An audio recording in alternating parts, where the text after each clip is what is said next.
ਦਲੀਲ ਵਿੱਚ ਤੁਹਾਡਾ ਸਵਾਗਤ ਹੈ ਤੇ ਮੈਂ ਹਾਂ ਐਸਪੀ ਸਿੰਘ। ਫੈਡਰਲਿਜ਼ਮ ਦਾ ਮੁੱਦਾ ਹੁਣ ਫਿਰ ਭੜਕਿਆ ਹੋਇਆ ਹੈ। ਵੈਸੇ ਚਿਰਸਥਾਈ ਮੁੱਦਾ ਹੈ। ਕੇਂਦਰ ਤੇ ਰਾਜਾਂ ਵਿੱਚ ਤਾਕਤ ਦਾ ਇੱਕ ਵੱਡਾ ਭੇੜ ਲਗਾਤਾਰ ਚੱਲਦਾ ਆ ਰਿਹਾ ਸਾਡੀ ਸਿਆਸਤ ਵਿੱਚ। ਅਸੀਂ ਤੁਸੀਂ ਰਾਜ ਦੀ ਸਰਕਾਰ ਥੱਲੇ ਵੀ ਜਿਉਂਦੇ ਹਾਂ, ਪੰਜਾਬ ਸਰਕਾਰ ਥੱਲੇ ਜਿਉਂਦੇ ਹਾਂ, ਕੇਂਦਰ ਦੀ ਸਰਕਾਰ ਥੱਲੇ ਵੀ, ਮੋਦੀ ਜੀ ਦੀ ਸਰਕਾਰ ਥੱਲੇ ਵੀ। ਵੈਸੇ ਤਾਂ ਅਸੀਂ ਲੋਕਲ ਸਰਕਾਰ ਥੱਲੇ ਵੀ ਜਿਉਂਦੇ ਹਾਂ, ਮਿਊਨਿਸਪਲ ਕਾਰਪੋਰੇਸ਼ਨ ਥੱਲੇ, ਪੰਚਾਇਤ ਥੱਲੇ, ਪਰ ਉਹਦੀ ਸਾਨੂੰ ਬਹੁਤੀ ਚਿੰਤਾ ਨਹੀਂ, ਕਿਉਂਕਿ ਥੱਲੇ ਵਾਲੀ ਤੀਜੀ ਸਰਕਾਰ ਨੂੰ ਉੱਪਰ ਵਾਲੀਆਂ ਦੋ ਸਰਕਾਰਾਂ ਹੀ ਕੁਝ ਨਹੀਂ ਸਮਝਦੀਆਂ। ਅਸੀਂ ਫਿਰ ਕੀ ਸਮਝੀਏ। ਹੁਣ ਪੱਛਮੀ ਬੰਗਾਲ ਵਿੱਚ ਤ੍ਰਿਣਮੂਲ ਕਾਂਗਰਸ ਤੇ ਭਾਰਤੀ ਜਨਤਾ ਪਾਰਟੀ ਇੱਕ ਦੂਜੇ ਨਾਲ ਭਿੜ ਰਹੇ ਨੇ। ਮਮਤਾ ਬੈਨਰਜੀ ਜਿਹੜੇ ਉੱਥੋਂ ਦੇ ਮੁੱਖ ਮੰਤਰੀ ਨੇ, ਉਹਨਾਂ ਨੇ ਰਾਜਨੀਤਿਕ ਲੜਾਈ ਵਿੱਚ ਫੈਡਰਲਿਜ਼ਮ ਦਾ ਪੈਂਤੜਾ ਲੈਂਦਿਆਂ ਖੁਦ ਮੁਖਤਾਰੀ ਦਾ ਝੰਡਾ ਬੁਲੰਦ ਕੀਤਾ। ਉਹਨਾਂ ਨੇ ਕਿਹਾ ਮੈਂ ਨਹੀਂ ਜਾਵਾਂਗੀ ਨੀਤੀ ਆਯੋਗ ਦੀ ਮੀਟਿੰਗ ਦੇ ਵਿੱਚ, ਕਿਉਂਕਿ ਉੱਥੇ ਉਹਨਾਂ ਕੋਲ ਕੋਈ ਚੀਜ਼ਾਂ ਨਹੀਂ ਗੀਆਂ ਤੇ ਕੇਂਦਰ ਵਿਤਕਰਾ ਸਾਡੇ ਨਾਲ ਕਰ ਰਿਹਾ, ਜਿਵੇਂ ਅਸੀਂ ਪੰਜਾਬ ਵਿੱਚ ਕਹਿੰਦੇ ਰਹੇ ਸੀ। ਪੰਜਾਬ ਵਿੱਚ ਅਕਾਲੀ ਦਲ ਇੱਕ ਲੰਬੇ ਸਮੇਂ ਤੋਂ ਫੈਡਰਲਿਜ਼ਮ ਦਾ ਮੁੱਦਾ ਹੀ ਰਿਹਾ, ਇਹਦੇ ਲਈ ਲੜਾਈ ਵੀ ਲੜਦਾ ਰਿਹਾ। ਰਾਜਾਂ ਦੇ ਵੱਧ ਅਧਿਕਾਰਾਂ ਨੂੰ ਲੈ ਕੇ, ਅਨੰਦਪੁਰ ਸਾਹਿਬ ਦੇ ਮਤੇ ਨੂੰ ਲੈ ਕੇ ਤਾਂ ਅਸੀਂ ਬਥੇਰੀਆਂ ਲੜਾਈਆਂ ਲੜੀਆਂ ਨੇ, ਇੱਕ ਲੰਬਾ ਹਨੇਰਾ ਯੁੱਗ ਵੀ ਵੇਖਿਆ। ਦੇਸ਼ ਦੇ ਕਈ ਰਾਜਾਂ ਵਿੱਚ ਉਹ ਲੜਾਈ ਅੱਜ ਵੀ ਜਾਰੀ ਹੈ। ਹੁਣ ਵੀ ਭਾਵੇਂ ਇੱਧਰ ਬਿਹਾਰ ਵਿੱਚ ਨਿਤੀਸ਼ ਕੁਮਾਰ ਨਰਿੰਦਰ ਮੋਦੀ ਦੇ ਗੋਡੇ ਨਾਲ ਗੋਡਾ ਜੋੜ ਕੇ ਬੈਠਦੇ ਨੇ, ਪਰ ਉਹ ਕੇਂਦਰ ਤੋਂ ਇਹ ਮੰਗ ਵੀ ਕਰ ਰਹੇ ਨੇ ਕਿ ਸਾਰੀਆਂ ਕੇਂਦਰੀ ਸਕੀਮਾਂ ਰਾਜਾਂ ਹਵਾਲੇ ਕੀਤੀਆਂ ਜਾਣ। ਰਾਜਾਂ ਨੇ ਬੜੀ ਖੁਸ਼ੀ ਮਨਾਈ ਸੀ ਜਦੋਂ ਜਿਹੜਾ ਨੈਸ਼ਨਲ ਫਾਈਨੈਂਸ ਕਮਿਸ਼ਨ ਸੀਗਾ ਉਸਨੇ ਜ਼ਿਆਦਾ ਪੈਸੇ ਰਾਜਾਂ ਨੂੰ ਦੇ ਦਿੱਤੇ, 32 ਤੋਂ 42% ਦੇਣਾ ਸ਼ੁਰੂ ਕਰ ਦਿੱਤਾ। ਦੇਸ਼ ਵਿੱਚ ਨਵੀਂ ਸਿੱਖਿਆ ਨੀਤੀ ਉੱਤੇ ਜਿਹੜੀ ਬਹਿਸ ਛਿੜੀ ਹੈ, ਇਸ ਵਿੱਚ ਤਿੰਨ ਭਾਸ਼ਾਈ ਫਾਰਮੂਲੇ ਨੂੰ ਲੈ ਕੇ ਬੜਾ ਬਵੇਲਾ ਖੜਾ ਹੋ ਗਿਆ, ਜਿਹਦਾ ਸਿੱਧਾ ਸੰਬੰਧ ਫੈਡਰਲਿਜ਼ਮ ਦੇ ਡਿਬੇਟ ਨਾਲ ਹੈ। ਵੈਸੇ ਖੇਤਰੀ ਪਾਰਟੀਆਂ ਦਾ ਜਨਮ ਵੀ ਇਸੇ ਫੈਡਰਲਿਜ਼ਮ ਦੀ ਸਪਿਰਿਟ ਵਿੱਚੋਂ ਹੋਇਆ ਸੀ, ਪਰ ਉਹ ਆਪ ਕਿੰਨੀਆਂ ਕੁ ਫੈਡਰਲ ਨੇ। ਬਹੁਤ ਸਾਰੇ ਮੁੱਦੇ ਨੇ, ਉਹਨੇ ਕੋਈ ਮਿੰਟ ਨੇ, ਛੇਤੀ ਨਾਲ ਡਿਬੇਟ ਸ਼ੁਰੂ ਕਰਦੇ ਹਾਂ। ਸਾਡੇ ਨਾਲ ਜੁੜ ਰਹੇ ਨੇ ਡਾਕਟਰ ਦਲਜੀਤ ਸਿੰਘ ਚੀਮਾ ਜੀ, ਇਹ ਅਕਾਲੀ ਦਲ ਦੇ ਜਨਰਲ ਸੈਕਟਰੀ ਅਕਾਲੀ ਦਲ ਨੇ, ਅਕਾਲੀ ਦਲ ਦੇ ਸਪੋਕਸਪਰਸਨ ਨੇ, ਸਾਬਕਾ ਮੰਤਰੀ ਰਹੇ ਨੇ ਤੇ ਖਾਸ ਤੌਰ ਤੇ ਉਹਨਾਂ ਸਫਾ ਨੂੰ ਬੜੀ ਨੇੜਿਓਂ ਪੜ੍ਹਦੇ ਰਹੇ ਨੇ ਜਿਹੜੀਆਂ ਲਗਾਤਾਰ ਇੱਕ ਜੁਝਾਰੂ ਸਫਾ ਦੇ ਵਿੱਚ ਵਿਚਰਦੀਆਂ ਰਹੀਆਂ ਨੇ ਫੈਡਰਲਿਜ਼ਮ ਦੀ ਲੜਾਈ ਨੂੰ ਲੈ ਕੇ। ਸਾਡੇ ਨਾਲ ਜੁੜ ਰਹੇ ਨੇ ਰਾਜੀਵ ਗੋਦਾਰਾ ਜੀ। ਰਾਜੀਵ ਗੋਦਾਰਾ ਜੀ ਵਕਾਲਤ ਦੇ ਪੇਸ਼ੇ ਨਾਲ ਸੰਬੰਧਿਤ ਨੇ, ਸਵਰਾਜ ਇੰਡੀਆ ਦੇ ਨਾਲ ਜੁੜੇ ਹੋਏ ਨੇ ਔਰ ਦੇਸ਼ ਦੇ ਵਿੱਚ ਫੈਡਰਲਿਜ਼ਮ ਦੀ ਮੰਗ ਇਹੋ ਜਿਹੀ ਹੈ ਕਿ ਇਹਦੇ ਨਾਲ ਵੈਸੇ ਕੋਈ ਪਾਰਟੀ ਵੀ ਬਹੁਤੀ ਇਸ ਕਿਸੇ ਨੂੰ ਕੋਈ ਬਹੁਤਾ ਫਰਕ ਨਹੀਂ ਆਉਂਦਾ, ਇਖਤਲਾਫਾਤ ਨਹੀਂ ਹੈਗੇ, ਸਭ ਦੀ ਸਹਿਮਤੀ ਹੈ, ਪਰ ਸਵਰਾਜ ਇੰਡੀਆ ਵਾਲੇ ਫੈਡਰਲਿਜ਼ਮ ਦੇ ਆਪਣੇ ਆਪ ਨੂੰ ਵੱਡਾ ਮੁੱਦਾ ਹੀ ਕਹਿੰਦੇ ਨੇ। ਸਾਡੇ ਨਾਲ ਜੁੜ ਰਹੇ ਨੇ ਹਮੀਰ ਸਿੰਘ ਜੀ। ਹਮੀਰ ਸਿੰਘ ਜੀ ਬਹੁਤ ਹੀ ਸੀਨੀਅਰ ਪੱਤਰਕਾਰ ਨੇ ਅਤੇ ਇਹ ਫੈਡਰਲਿਜ਼ਮ ਦੀ ਇਸ ਲੜਾਈ ਦੇ ਵਿੱਚ ਉਸ ਤੀਜੀ ਸਰਕਾਰ ਵਾਲੀ ਗ੍ਰਾਸਰੂਟ ਲੈਵਲ ਦੇ ਉੱਤੇ ਲੜਾਈ ਦੇ ਵਿੱਚ ਮੋਹਰਲੀਆਂ ਸਫਾ ਵਿੱਚ ਨੇ, ਜਿਸ ਸਰਕਾਰ ਨੂੰ ਕੋਈ ਨਹੀਂ ਪੁੱਛਦਾ, ਕਿਉਂਕਿ ਫੈਡਰਲਿਜ਼ਮ ਦੇ ਵਿੱਚ ਸਾਰੀ ਤਾਕਤ ਕੇਂਦਰ ਤੋਂ, ਰਾਜਾਂ ਤੋਂ, ਫਿਰ ਅੰਤ ਪਿੰਡਾਂ ਤੱਕ, ਨਗਰ ਪਾਲਿਕਾਵਾਂ ਤੱਕ, ਗ੍ਰਾਮ ਸਭਾ ਤੱਕ ਜਾਣੀ ਸੀ, ਜਿੱਥੇ ਅਜੇ ਇਹਦੀ ਕੋਈ ਅਫਵਾਹ ਵੀ ਨਹੀਂ ਪਹੁੰਚ ਰਹੀ। ਡਾਕਟਰ ਦਲਜੀਤ ਸਿੰਘ ਚੀਮਾ ਜੀ, ਕੀ ਅਸੀਂ truly United States of India ਹੈਗੇ ਹਾਂ? ਅਕਾਲੀ ਦਲ ਕਦੀ ਕਹਿੰਦਾ ਹੁੰਦਾ ਸੀ ਕਿ USA ਵਾਂਗ ਸਾਨੂੰ ਯੂਨਾਈਟਿਡ ਸਟੇਟਸ ਆਫ ਇੰਡੀਆ ਹੋਣਾ ਚਾਹੀਦਾ ਹੈ।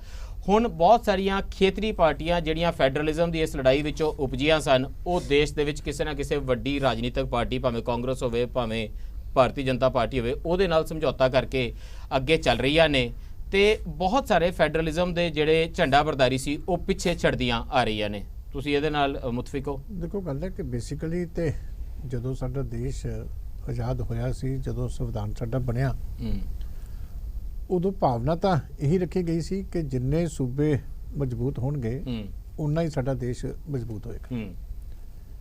ਇਸੇ ਕਰਕੇ ਸੂਬਿਆਂ ਨੂੰ ਵੱਧ ਤੋਂ ਵੱਧ ਅਧਿਕਾਰ ਦੇਣ ਦੀ ਜਿਹੜੀ ਵਕਾਲਤ ਹੈ ਉਹ ਸੰਵਿਧਾਨ ਦੇ ਵਿੱਚ ਫੈਡਰਲ ਲੀਹਾਂ ਦੇ ਉੱਤੇ ਉਸ ਸੰਵਿਧਾਨ ਨੂੰ ਸਾਡੇ ਨੂੰ ਬਣਾਇਆ ਗਿਆ ਸੀ ਜੀ।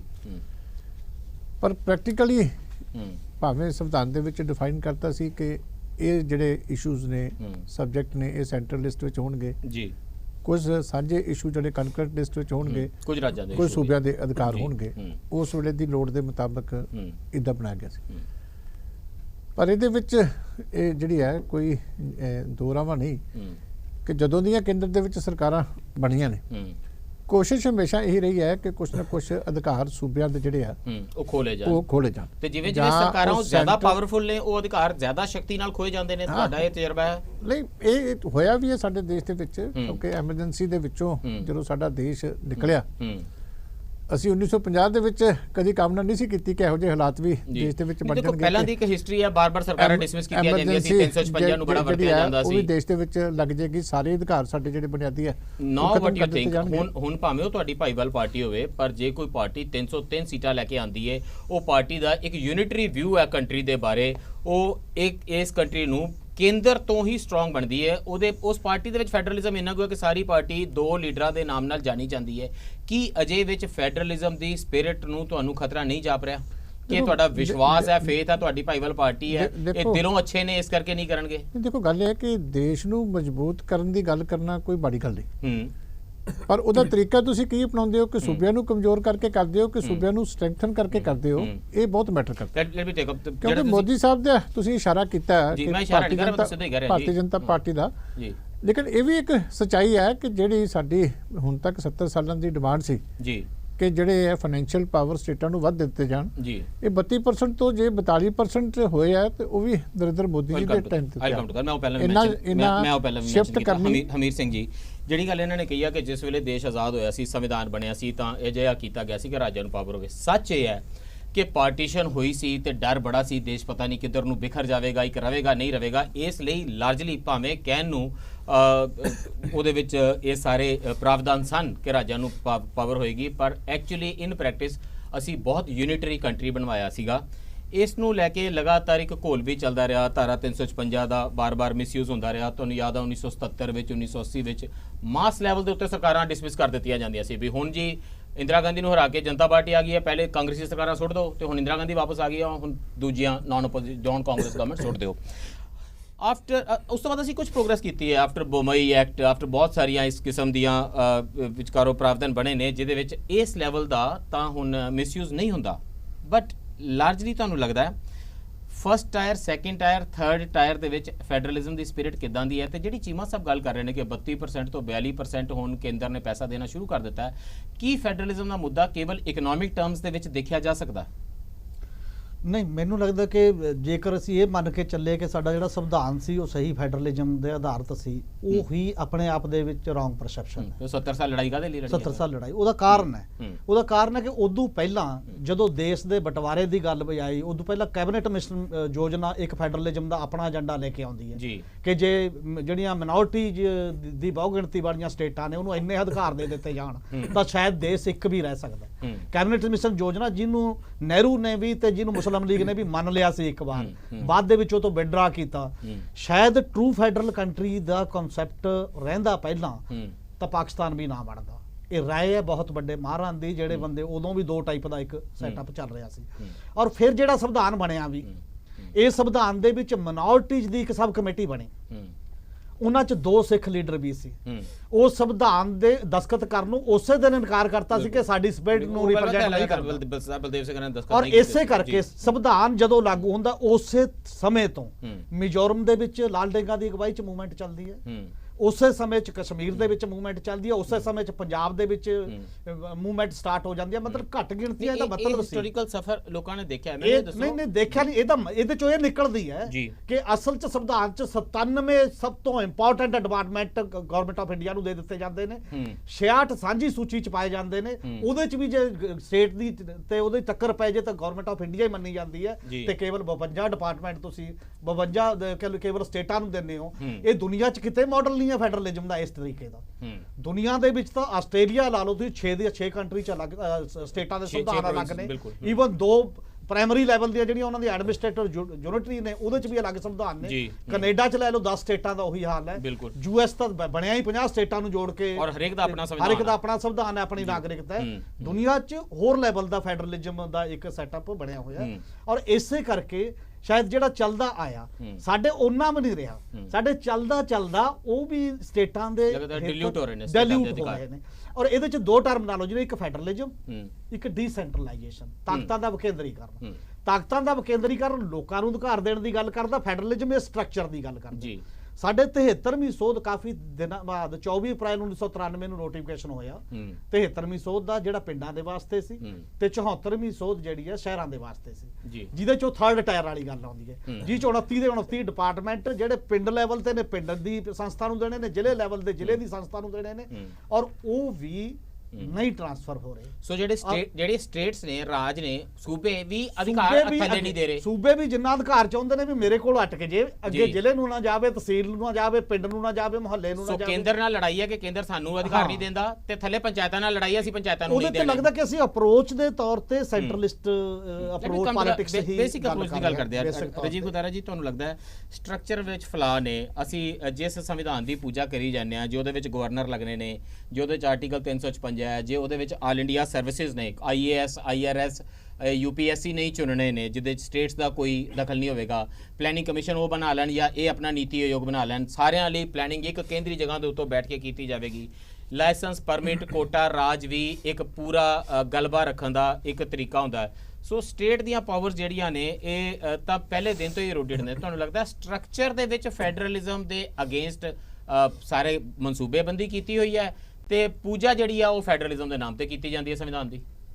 ਪਤਾ ਨਹੀਂ ਜੀ, ਪੂਜਾ ਵਾਲੀ ਗੱਲ ਤਾਂ ਅੱਡ ਦੌਰ ਦੇ ਅੱਜ ਕੱਲ ਪ੍ਰਧਾਨ ਮੰਤਰੀ ਪੂਜਾ ਵਾਲੇ ਨੇ, ਮੈਂ ਤਾਂ ਗੱਲ ਕਰ ਜੀ। ਮਤਲਬ ਅੱਜ ਕੱਲ ਜਿਹੜੇ ਪ੍ਰਧਾਨ ਮੰਤਰੀ ਇਸ ਤੇ ਆਉਣ ਤੋਂ ਪਹਿਲਾਂ ਪੂਜਾ ਨਹੀਂ ਸੀ ਕਰਦੇ, ਉਹ ਅੱਜ ਕੱਲ ਸੰਵਿਧਾਨ ਦੀ ਪੂਜਾ ਕਰਨ ਲੱਗੇ ਨੇ, ਵੀ ਨਾਲ ਹੋ ਰਹੇ।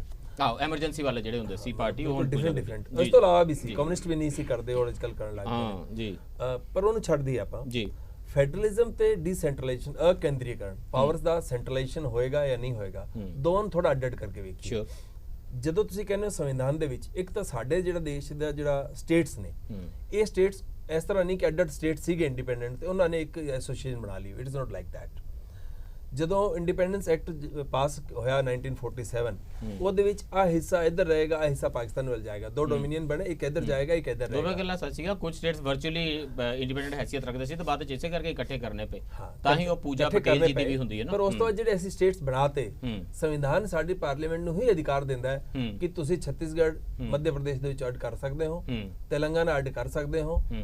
ਇਹ ਵੀ ਹੋਇਆ ਕਿ ਉੱਥੋਂ ਦੇ ਲੋਕਾਂ ਦੀ ਡਿਮਾਂਡ ਹੈ, ਪਾਰਲੀਮੈਂਟ ਕਰ ਰਹੀ ਹੈ, ਪਰ ਡਿਮਾਂਡ ਕੀ ਇਹਨਾਂ ਦੀ ਹੈ? ਤੇਲੰਗਾਨਾ ਦੇ ਲੋਕਾਂ ਦੀ ਹੈ। So it's a very complicated, very different kind of ਕੋਈ ਐਡੀ ਕਨਸਟੀਟਿਊਸ਼ਨਲ ਮੂਵਮੈਂਟ ਤੇ ਚੱਲੀ, ਉਹ ਮਾਸ ਮੂਵਮੈਂਟ, ਮਾਸ ਐਜੀਟੇਸ਼ਨ, ਵੱਡੀਆਂ ਲੜਾਈਆਂ, ਸਾਲਾਂ ਬੱਧੀ ਲੋਕਾਂ ਨੇ ਖੂਨ ਡੋਲਿਆ ਉਹਦੇ ਲਈ। ਪੰਜਾਬ ਦੇ ਵਿੱਚ ਜਿਹੜੀਆਂ ਫੈਡਰਲਿਜ਼ਮ ਨੂੰ ਲੈ ਕੇ ਡਿਮਾਂਡਸ ਹੈ, ਇੰਜ ਨਹੀਂ ਵੀ ਸਰਕਾਰਾਂ ਨੇ ਇੰਜ ਮੰਨ ਲਈਆਂ, ਲਗਾਤਾਰ ਅਕਾਲੀ ਸਰਕਾਰਾਂ ਡਿੱਗਦੀਆਂ ਰਹੀਆਂ 355 ਥੱਲੇ। ਮੈਂ ਤਾਂ ਬਿਲਕੁਲ ਡਿਫਰੈਂਟ ਤਰ੍ਹਾਂ ਦਾ ਆਰਗੂਮੈਂਟ ਰੱਖਣ ਦੀ ਕੋਸ਼ਿਸ਼ ਕਰ ਰਿਹਾ ਸੀ। ਜਿਹੜਾ ਸੰਵਿਧਾਨ ਇਹ ਅਧਿਕਾਰ ਦਿੰਦਾ ਹੈ ਕਿ ਪਾਰਲੀਮੈਂਟ ਸਟੇਟ ਨੂੰ ਕੱਟ ਸਕਦੀ ਹੈ, ਛੋਟਾ ਕਰ ਸਕਦੀ ਹੈ, ਅਲਟਰ ਕਰ ਸਕਦੀ ਹੈ, ਇਹੀ ਫੈਡਰਲਿਜ਼ਮ ਦਾ ਜਿਹੜਾ ਬਣਾਇਆ ਕਨਸੈਪਟ ਸੀ, ਉਹ ਤੋਂ ਅੱਡ ਹੈ। ਇਸ ਕਰਕੇ ਇੰਡੀਆ ਦੇ ਸੰਦਰਭ ਦੇ ਵਿੱਚ ਜਿਹੜਾ ਕਨਸਟੀਟਿਊਸ਼ਨ ਬਣ ਰਿਹਾ ਸੀ, ਉਹਦੇ ਵਿੱਚ ਜਿਹੜੀ ਡਿਬੇਟ ਹੋ ਰਹੀ ਸੀ, ਉਹ ਉਸੇ ਤਰ੍ਹਾਂ ਦੇ ਫੈਡਰਲਿਜ਼ਮ ਦਾ ਸੁਪਨਾ ਜਾਂ ਵਿਚਾਰ ਨਹੀਂ ਸੀ ਜਿਹਦੀ ਆਪਾਂ ਦੁਨੀਆ ਤੋਂ ਵੇਖ ਕੇ ਗੱਲ ਕਰੀਏ। It was a different kind of federalism. ਇਸ ਕਰਕੇ ਇੱਕ ਪਾਸੇ ਸਟੇਟ ਬਣਾਉਣ ਦਾ ਪਾਵਰ ਪਾਰਲੀਮੈਂਟ ਨੂੰ ਦੇ ਦੇਣਾ ਫੈਡਰਲਿਜ਼ਮ ਦਾ ਬੇਸਿਕ ਹੈ। ਤੁਹਾਨੂੰ ਲੱਗਦਾ ਕਿ ਇਹ ਤਾਂ ਬਿਲਕੁਲ ਉਲਟਾ ਉਹਦੇ, ਪਰ ਦੂਜੇ ਪਾਸੇ ਪਾਰਲੀਮੈਂਟ ਅੱਡ ਸਟੇਟ ਬਣਾਉਂਦੀ ਕਦੋਂ ਹੈ? ਜਿਵੇਂ ਤੁਸੀਂ ਕਿਹਾ ਵੀ ਲੰਬੀ ਲੜਾਈ ਚੱਲੀ, ਝਾਰਖੰਡ ਵਾਸਤੇ ਚੱਲੀ, ਛੱਤੀਸਗੜ੍ਹ ਵਾਸਤੇ ਚੱਲੀ, ਤੇਲੰਗਾਨਾ ਵਾਸਤੇ ਚੱਲੀ। ਇਸ ਕਰਕੇ ਇੱਕ ਉਹ ਚੀਜ਼ ਹੈ। ਦੂਜਾ, ਅਸੀਂ ਤਾਂ ਇੱਕੋ ਇੰਡੀਆ ਦੇ ਸਿਟੀਜ਼ਨ ਹੈਗੇ ਆ, ਇਹ ਵੀ ਤੁਸੀਂ ਕਹਿ ਸਕਦੇ ਹੋ ਫੈਡਰਲਿਜ਼ਮ ਦੀ ਗੱਲ ਡਿਫਰੈਂਟ ਤਰ੍ਹਾਂ, ਪਰ ਲੈਜਿਸਲੇਸ਼ਨ ਤੇ ਐਗਜ਼ੀਕਿਊਟਿਵ ਪਾਵਰਸ ਸਟੇਟ ਦੇ ਸੈਂਟਰ ਦੇ ਅੱਡ ਵੀ ਹੈਗੇ। ਇਸ ਕਰਕੇ ਫੈਡਰਲਿਜ਼ਮ ਦਾ ਕਨਸੈਪਟ ਵਿੱਚ ਆ ਵੀ ਜਾਂਦਾ ਹੈ। ਜਿਹੜਾ ਆਪਾਂ ਬਾਰ-ਬਾਰ ਗੱਲ ਕਰ ਰਹੇ ਹਾਂ ਕਿ ਕਿੰਨੇ ਪਾਵਰ ਦੇ ਦਿੱਤੀਆਂ, ਜਾਂ ਇਹ ਜਿਹੜੇ ਤੁਸੀਂ ਸਟਰਕਚਰ ਦੇ ਵਿੱਚ ਇਸ ਤਰ੍ਹਾਂ ਦਾ ਬਹੁਤ ਕੁਝ ਪਿਆ ਜਿਹਦੇ ਵਿੱਚ ਸਟੇਟਸ ਨੂੰ ਜਿਹੜੀਆਂ ਪਾਵਰਸ ਹੈਗੀਆਂ ਨੇ ਉਹ ਬਾਈਪਾਸ ਕੀਤੀਆਂ ਜਾ ਸਕਦੀਆਂ ਨੇ, ਓਵਰਰਾਈਡ ਕੀਤੀਆਂ ਜਾਂਦੀਆਂ ਜਾਂ ਓਵਰਲੈਪ ਕੀਤੀਆਂ ਜਾਂਦੀਆਂ। ਨਵੇਂ ਮੁਕਾਮ ਦੇ ਉੱਤੇ ਜਿੱਥੇ ਟੈਕਨੋਲੋਜੀ, ਰਿਸੋਰਸਿਸ ਦੀ ਵੰਡ ਤੇ ਐਂਟਰੈਂਚਡ ਬਿਊਰੋਕ੍ਰੇਸੀ ਆਪਸ ਵਿੱਚ ਜੁੜ ਰਹੇ ਨੇ, ਜਿਹਦੇ 'ਚ ਡਾਇਰੈਕਟ ਬੈਨੀਫਿਟ ਟ੍ਰਾਂਸਫਰਸ ਆ ਗਏ, ਕੈਸ਼ ਟ੍ਰਾਂਸਫਰਸ ਆ ਗਈਆਂ। ਹੁਣ ਆਯੁਸ਼ਮਾਨ ਭਾਰਤ ਇੱਕ ਸਕੀਮ ਹੈ, ਉਹ ਹੁਣ ਹੈਲਥ ਭਾਵੇਂ ਸਟੇਟ ਕੋਲ ਹੋਵੇ, ਪਰ ਕੇਂਦਰ ਹੀ ਇੰਸ਼ੋਰ ਕਰੇਗਾ, ਬੈਨੀਫਿਟ ਤੁਹਾਨੂੰ ਉਧਰੋਂ ਮਿਲਣੇ ਆ। ਆਧਾਰ ਕਾਰਡ ਜਿਹੜਾ ਉਹ ਸਾਰਾ ਕੁਝ ਕੇਂਦਰ ਦੇ ਹਵਾਲੇ ਕਰ ਦਿੰਦਾ। ਸਟੇਟਸ ਦੇ ਵਿੱਚੋਂ, ਗੇਮ ਦੇ ਵਿੱਚੋਂ ਸਟੇਟਸ ਲਗਾਤਾਰ ਨਿਕਲ ਰਹੀਆਂ ਨੇ। ਦਿੱਲੀ ਨੇ ਕਿਹਾ ਆਯੁਸ਼ਮਾਨ ਅਸੀਂ ਲਾਗੂ ਨਹੀਂ ਕਰਾਂਗੇ, ਲੋੜ ਹੈ ਨਹੀਂ ਜੀ। ਜੇ ਸਟੇਟ ਜਾਂ ਲੋਕ ਜੇ ਇਹ ਪਰ ਰਿਸੋਰਸਸ ਦਾ ਕੁਐਸਚਨ ਹੈ ਨਾ, ਜੇ ਉਹਨੂੰ ਘੱਟ ਐਜੂਕੇਸ਼ਨ ਹੈ, ਮਤਲਬ ਸਿੱਖਿਆ ਦਿੱਲੀ ਨੇ ਕਿਹਾ ਕੱਲ ਨੂੰ ਦਿੱਲੀ ਮਜਬੂਰ ਹੋ ਜਾਏਗੀ। ਦੇ ਵਿੱਚ ਵੀ ਪੰਜਾਬ ਨੇ ਵੀ ਕਿਹਾ ਸੀ ਅਸੀਂ ਨਹੀਂ ਕਰਾਂਗੇ ਤਾਂ ਮਜਬੂਰ ਹੋ ਗਿਆ, ਜਿੰਨਾ ਬਾਕੀ ਚੀਜ਼ਾਂ ਨੇ। ਹਮੀਰ ਜੀ, ਜਦੋਂ ਅਸੀਂ ਰਿਸੋਰਸਿਸ ਦੀ ਗੱਲ ਕਰ ਰਹੇ ਹਾਂ ਕਿ ਆਯੁਸ਼ਮਾਨ ਦੀ ਗੱਲ ਕਰ ਰਹੇ ਹਾਂ, we should be very clear about it. ਅਸੀਂ ਦੋਨਾਂ ਤੇ ਆਵਾਂਗੇ, ਸਟਰਕਚਰ ਤੇ ਵੀ ਤੇ ਰਿਸੋਰਸਿਸ ਦੀ ਵੰਡ ਤੇ ਵੀ। ਨਹੀਂ ਜੀ, ਜੇ ਸੈਂਟਰ ਇਹ ਕਹਿੰਦੀ ਹੈ ਕਿ ਅਸੀਂ ਇਹ ਸਕੀਮ ਲਾਗੂ ਕਰ ਰਹੇ ਹਾਂ, ਤੇ ਸਟੇਟ ਕਹਿ ਸਕਦੇ ਨੇ, ਕੋਈ ਸਟੇਟ ਦੇ ਵਿੱਚ ਆਵਾਜ਼ ਕਿਸ ਤਰ੍ਹਾਂ ਉੱਠ ਰਹੀ ਹੈ। ਮੈਨੂੰ ਬ੍ਰੇਕ ਰੁਕਣਾ ਪੈਣਾ, ਬੇहद ਇੰਪੋਰਟੈਂਟ ਮੁੱਦਾ, ਇਸੇ ਨੂੰ ਅੱਗੇ ਲੈ ਕੇ ਚੱਲਾਂਗੇ ਕਿ ਕਿ ਕਨਸਟੀਟਿਊਸ਼ਨ ਦੀ ਸਟਰਕਚਰ ਵਿੱਚ ਅਜਿਹਾ ਹੈ। ਦੇਖੋ ਬਹਿਸ ਨੂੰ ਬੜਾ ਛੋਟਾ ਵੀ ਕੀਤਾ ਜਾ ਸਕਦਾ ਹੈ। ਮਮਤਾ ਬੈਨਰਜੀ ਨੇ ਅਜਿਹਾ ਕਿਉਂ ਕਹਿ ਦਿੱਤਾ, ਅਮਰਿੰਦਰ ਸਿੰਘ ਜੀ ਨੀਤੀ ਆਯੋਗ ਦੀ ਮੀਟਿੰਗ ਕਿਉਂ ਨਹੀਂ ਅਟੈਂਡ ਕਰਨ ਗਏ, ਫਲਾਣੀ ਚਿੱਠੀ ਕਿਉਂ ਲਿਖੀ, ਉਹ ਡਿਬੇਟ ਬੜਾ ਮਸਾਲੇਦਾਰ ਹੋਵੇਗਾ। ਪਰ ਜੇ ਇਹਦੀਆਂ ਜੜ੍ਹਾਂ ਨੂੰ ਸਮਝਣਾ, ਸੱਚਮੁੱਚ ਮੁੱਦੇ ਨੂੰ ਸਮਝਣਾ, ਤਾਂ ਫਿਰ ਇਹਨੂੰ ਥੋੜੀ ਗੰਭੀਰਤਾ ਨਾਲ ਕਰਨਾ ਪਵੇਗਾ। ਵਰਨਾ ਇਹ ਸਾਰਿਆਂ ਨੂੰ ਛੱਡ ਕੇ ਵੈਸੇ ਨਵਜੋਤ ਸਿੱਧੂ ਡਿਸਕਸ ਕਰਦੇ ਤੇ ਹੋਰ ਵੀ ਮਸਾਲਾ ਸੀ, ਮਸਾਲੇ ਵਾਲਾ ਡਿਬੇਟ ਹੋ ਸਕਦਾ ਦੂਜੀ ਜਗ੍ਹਾ ਆ ਰਿਹਾ ਹੋਵੇ। ਮੈਂ ਅੱਗੇ ਵੀ ਕਈ ਵਾਰੀ ਕਹਿਣਾ, ਜੇ ਇਸ ਤਰ੍ਹਾਂ ਦਾ ਡਿਬੇਟ ਚੰਗਾ ਲੱਗਦਾ ਤੇ ਇੱਥੇ ਵਾਪਸ ਆਣਾ, ਵਰਨਾ ਮਸਾਲੇ ਤਾਂ ਆਲੇ ਦੁਆਲੇ ਹੈ ਹੀ ਨੇ।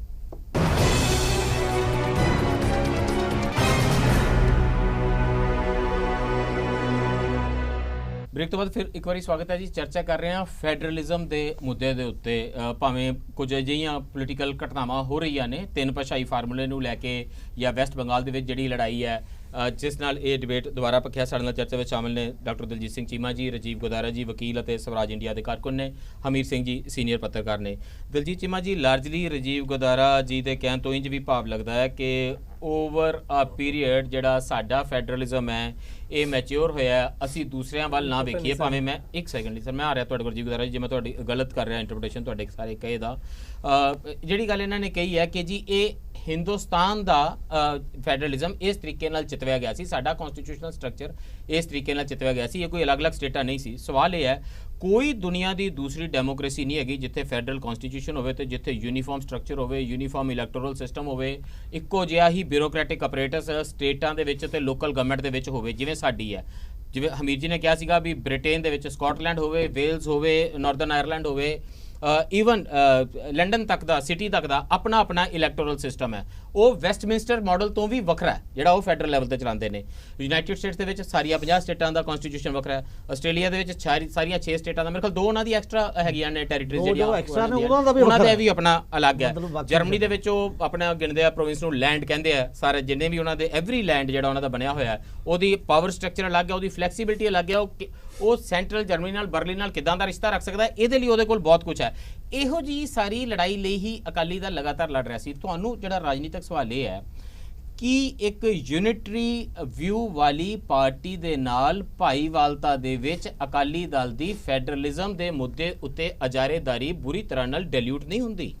ਕਿਉਂਕਿ ਅੱਜ ਤੁਸੀਂ ਜਿਸ ਵੇਲੇ ਇੱਕ ਰਾਜ ਲੜ ਰਿਹਾ ਵੈਸਟ ਬੰਗਾਲ, ਤਾਂ ਉਹਦੇ ਹੱਕ ਵਿੱਚ ਬੋਲਣ ਤੋਂ ਗੁਰੇਜ਼ ਕਰੋਗੇ ਕਿਉਂਕਿ ਇੱਕ ਲੜਾਈ, ਉਹ ਲੜਾਈ ਬੜੀ ਡਿਫਰੈਂਟ ਹੈ। ਨਹੀਂ ਦੇਖੋ, ਗੱਲ ਇਹ ਹੈ ਜਿਹੜੀ ਗੁੰਦਾਰਾ ਸਾਹਿਬ ਨੇ ਗੱਲ ਕੀਤੀ ਸੀ ਨਾ, ਉਹ ਅੱਛੀ ਗੱਲ ਸੀ। ਉਹਨਾਂ ਨੇ ਕਿਹਾ ਸੀ ਕਿ ਠੀਕ ਹੈ ਕਿ ਅਸੀਂ ਜਿਹੜਾ ਸਾਡਾ ਇਸ ਵੇਲੇ ਫੈਡਰਲਿਜ਼ਮ ਹੈ, ਅਸੀਂ ਇਹਨੂੰ ਰਿਲੇਟਿਵ ਫੈਡਰਲਿਜ਼ਮ ਤਾਂ ਕਹਿ ਸਕਦੇ ਹਾਂ, ਐਬਸੋਲੂਟ ਫੈਡਰਲਿਜ਼ਮ ਨਹੀਂ ਹੈ। ਉਹ ਗੱਲ ਇੱਕ ਹਕੀਕਤ ਹੈ, ਉਹ ਸਾਨੂੰ ਸਵੀਕਾਰ ਜਿਹੜੀ ਹੈ ਉਹ ਕਰਨੀ ਪੈਣੀ ਹੈ।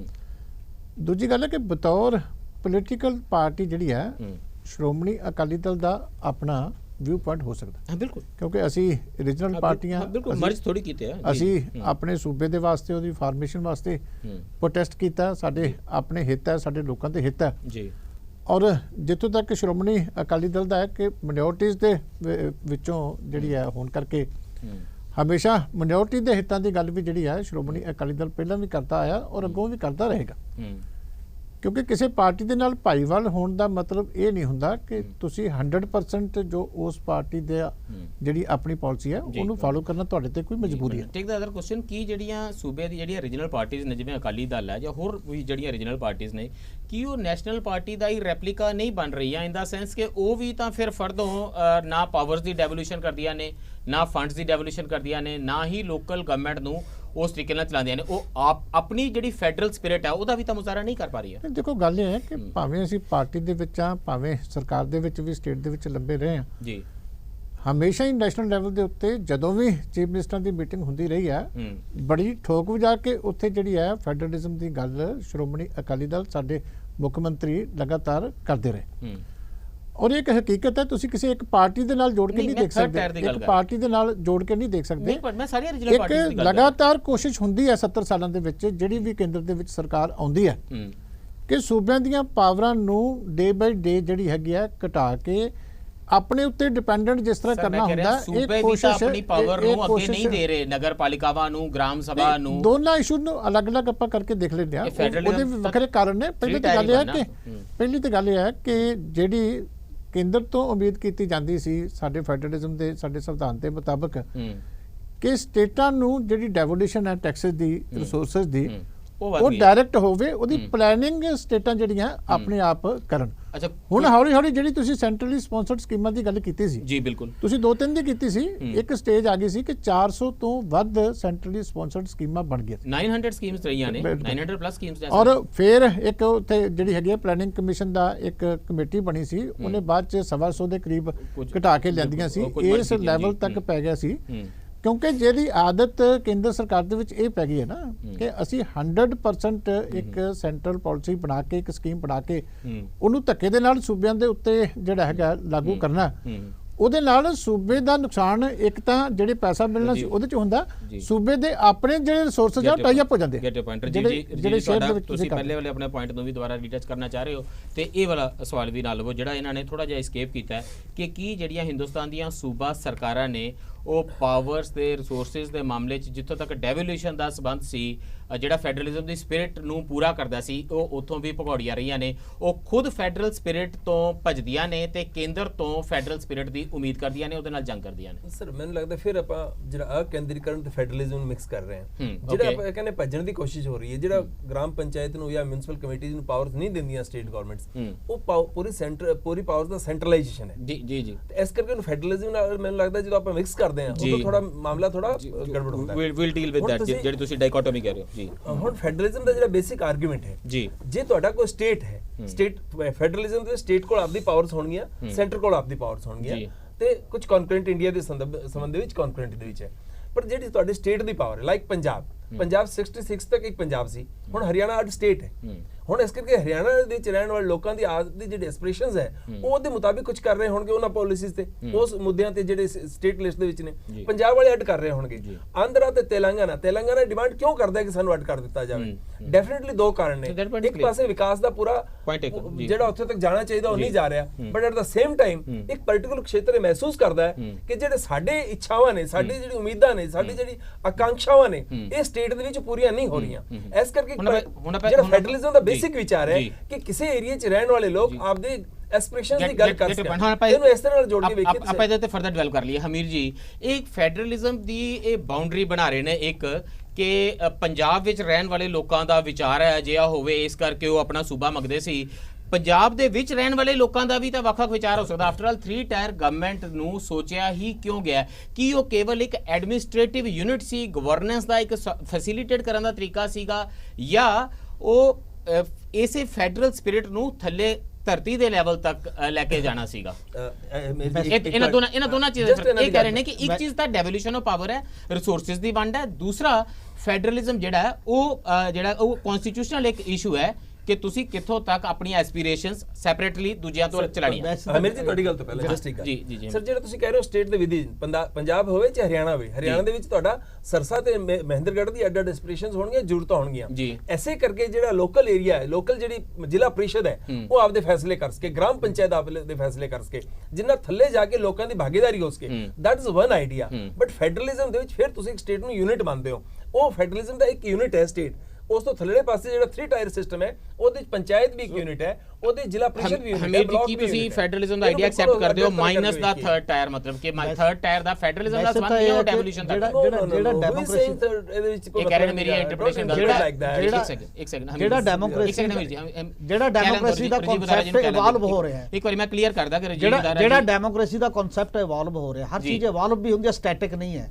ਫੈਡਰਲਿਜ਼ਮ ਦਾ ਜੇ ਤੁਸੀਂ ਕਹੋਗੇ ਕਿ ਲੰਡਨ ਦੇ ਮੇਅਰ ਦੀ ਚੋਣ ਕਿਵੇਂ ਹੋਣੀ ਹੈ, ਉੱਥੇ ਦੀ ਉਹ ਮਿਊਨਿਸਪੈਲਿਟੀ ਆਪ ਡਿਸਾਈਡ ਕਰ ਸਕਦੀ ਹੈ। ਬਿਲਕੁਲ, ਉਹ ਸਟੇਟ ਦੀ ਵੀ ਲੋੜ ਨਹੀਂ ਹੈ। ਬਿਲਕੁਲ, ਉਹ ਅੱਗੇ ਵੀ ਉਸ ਐਜ ਅ ਯੂਨਿਟ, ਐਜ ਅ ਆਰਗੇਨਾਈਜ਼ਿੰਗ ਯੂਨਿਟ ਵੀ ਚੱਲਦਾ ਹੈ। ਟਰੰਪ ਤੇ ਥੈਰੇਸਾ ਮੇ ਰਲ ਕੇ ਲੰਡਨ ਦਾ ਮੇਅਰ ਨਹੀਂ ਬਦਲਵਾ ਸਕਦੇ, ਨਹੀਂ ਕਰ ਸਕਦੇ। ਟਰੰਪ ਨੂੰ ਬੜੀ ਤਕਲੀਫ ਹੈ। ਮਤਲਬ ਇਵੋਲਵ ਹੁੰਦਾ ਕੱਲਾ ਇੱਕ ਜ਼ਮਾਨੇ ਤੱਕ ਫੈਡਰਲਿਜ਼ਮ ਦਾ ਕਨਸੈਪਟ ਸੀ ਕਿ ਸੈਂਟਰ ਤੇ ਸਟੇਟ ਦੇ ਵਿੱਚ ਰਿਲੇਸ਼ਨ ਜਿਹੜੇ ਤੈਅ ਕਰਨੇ ਨੇ ਇਹੀ ਹੈ।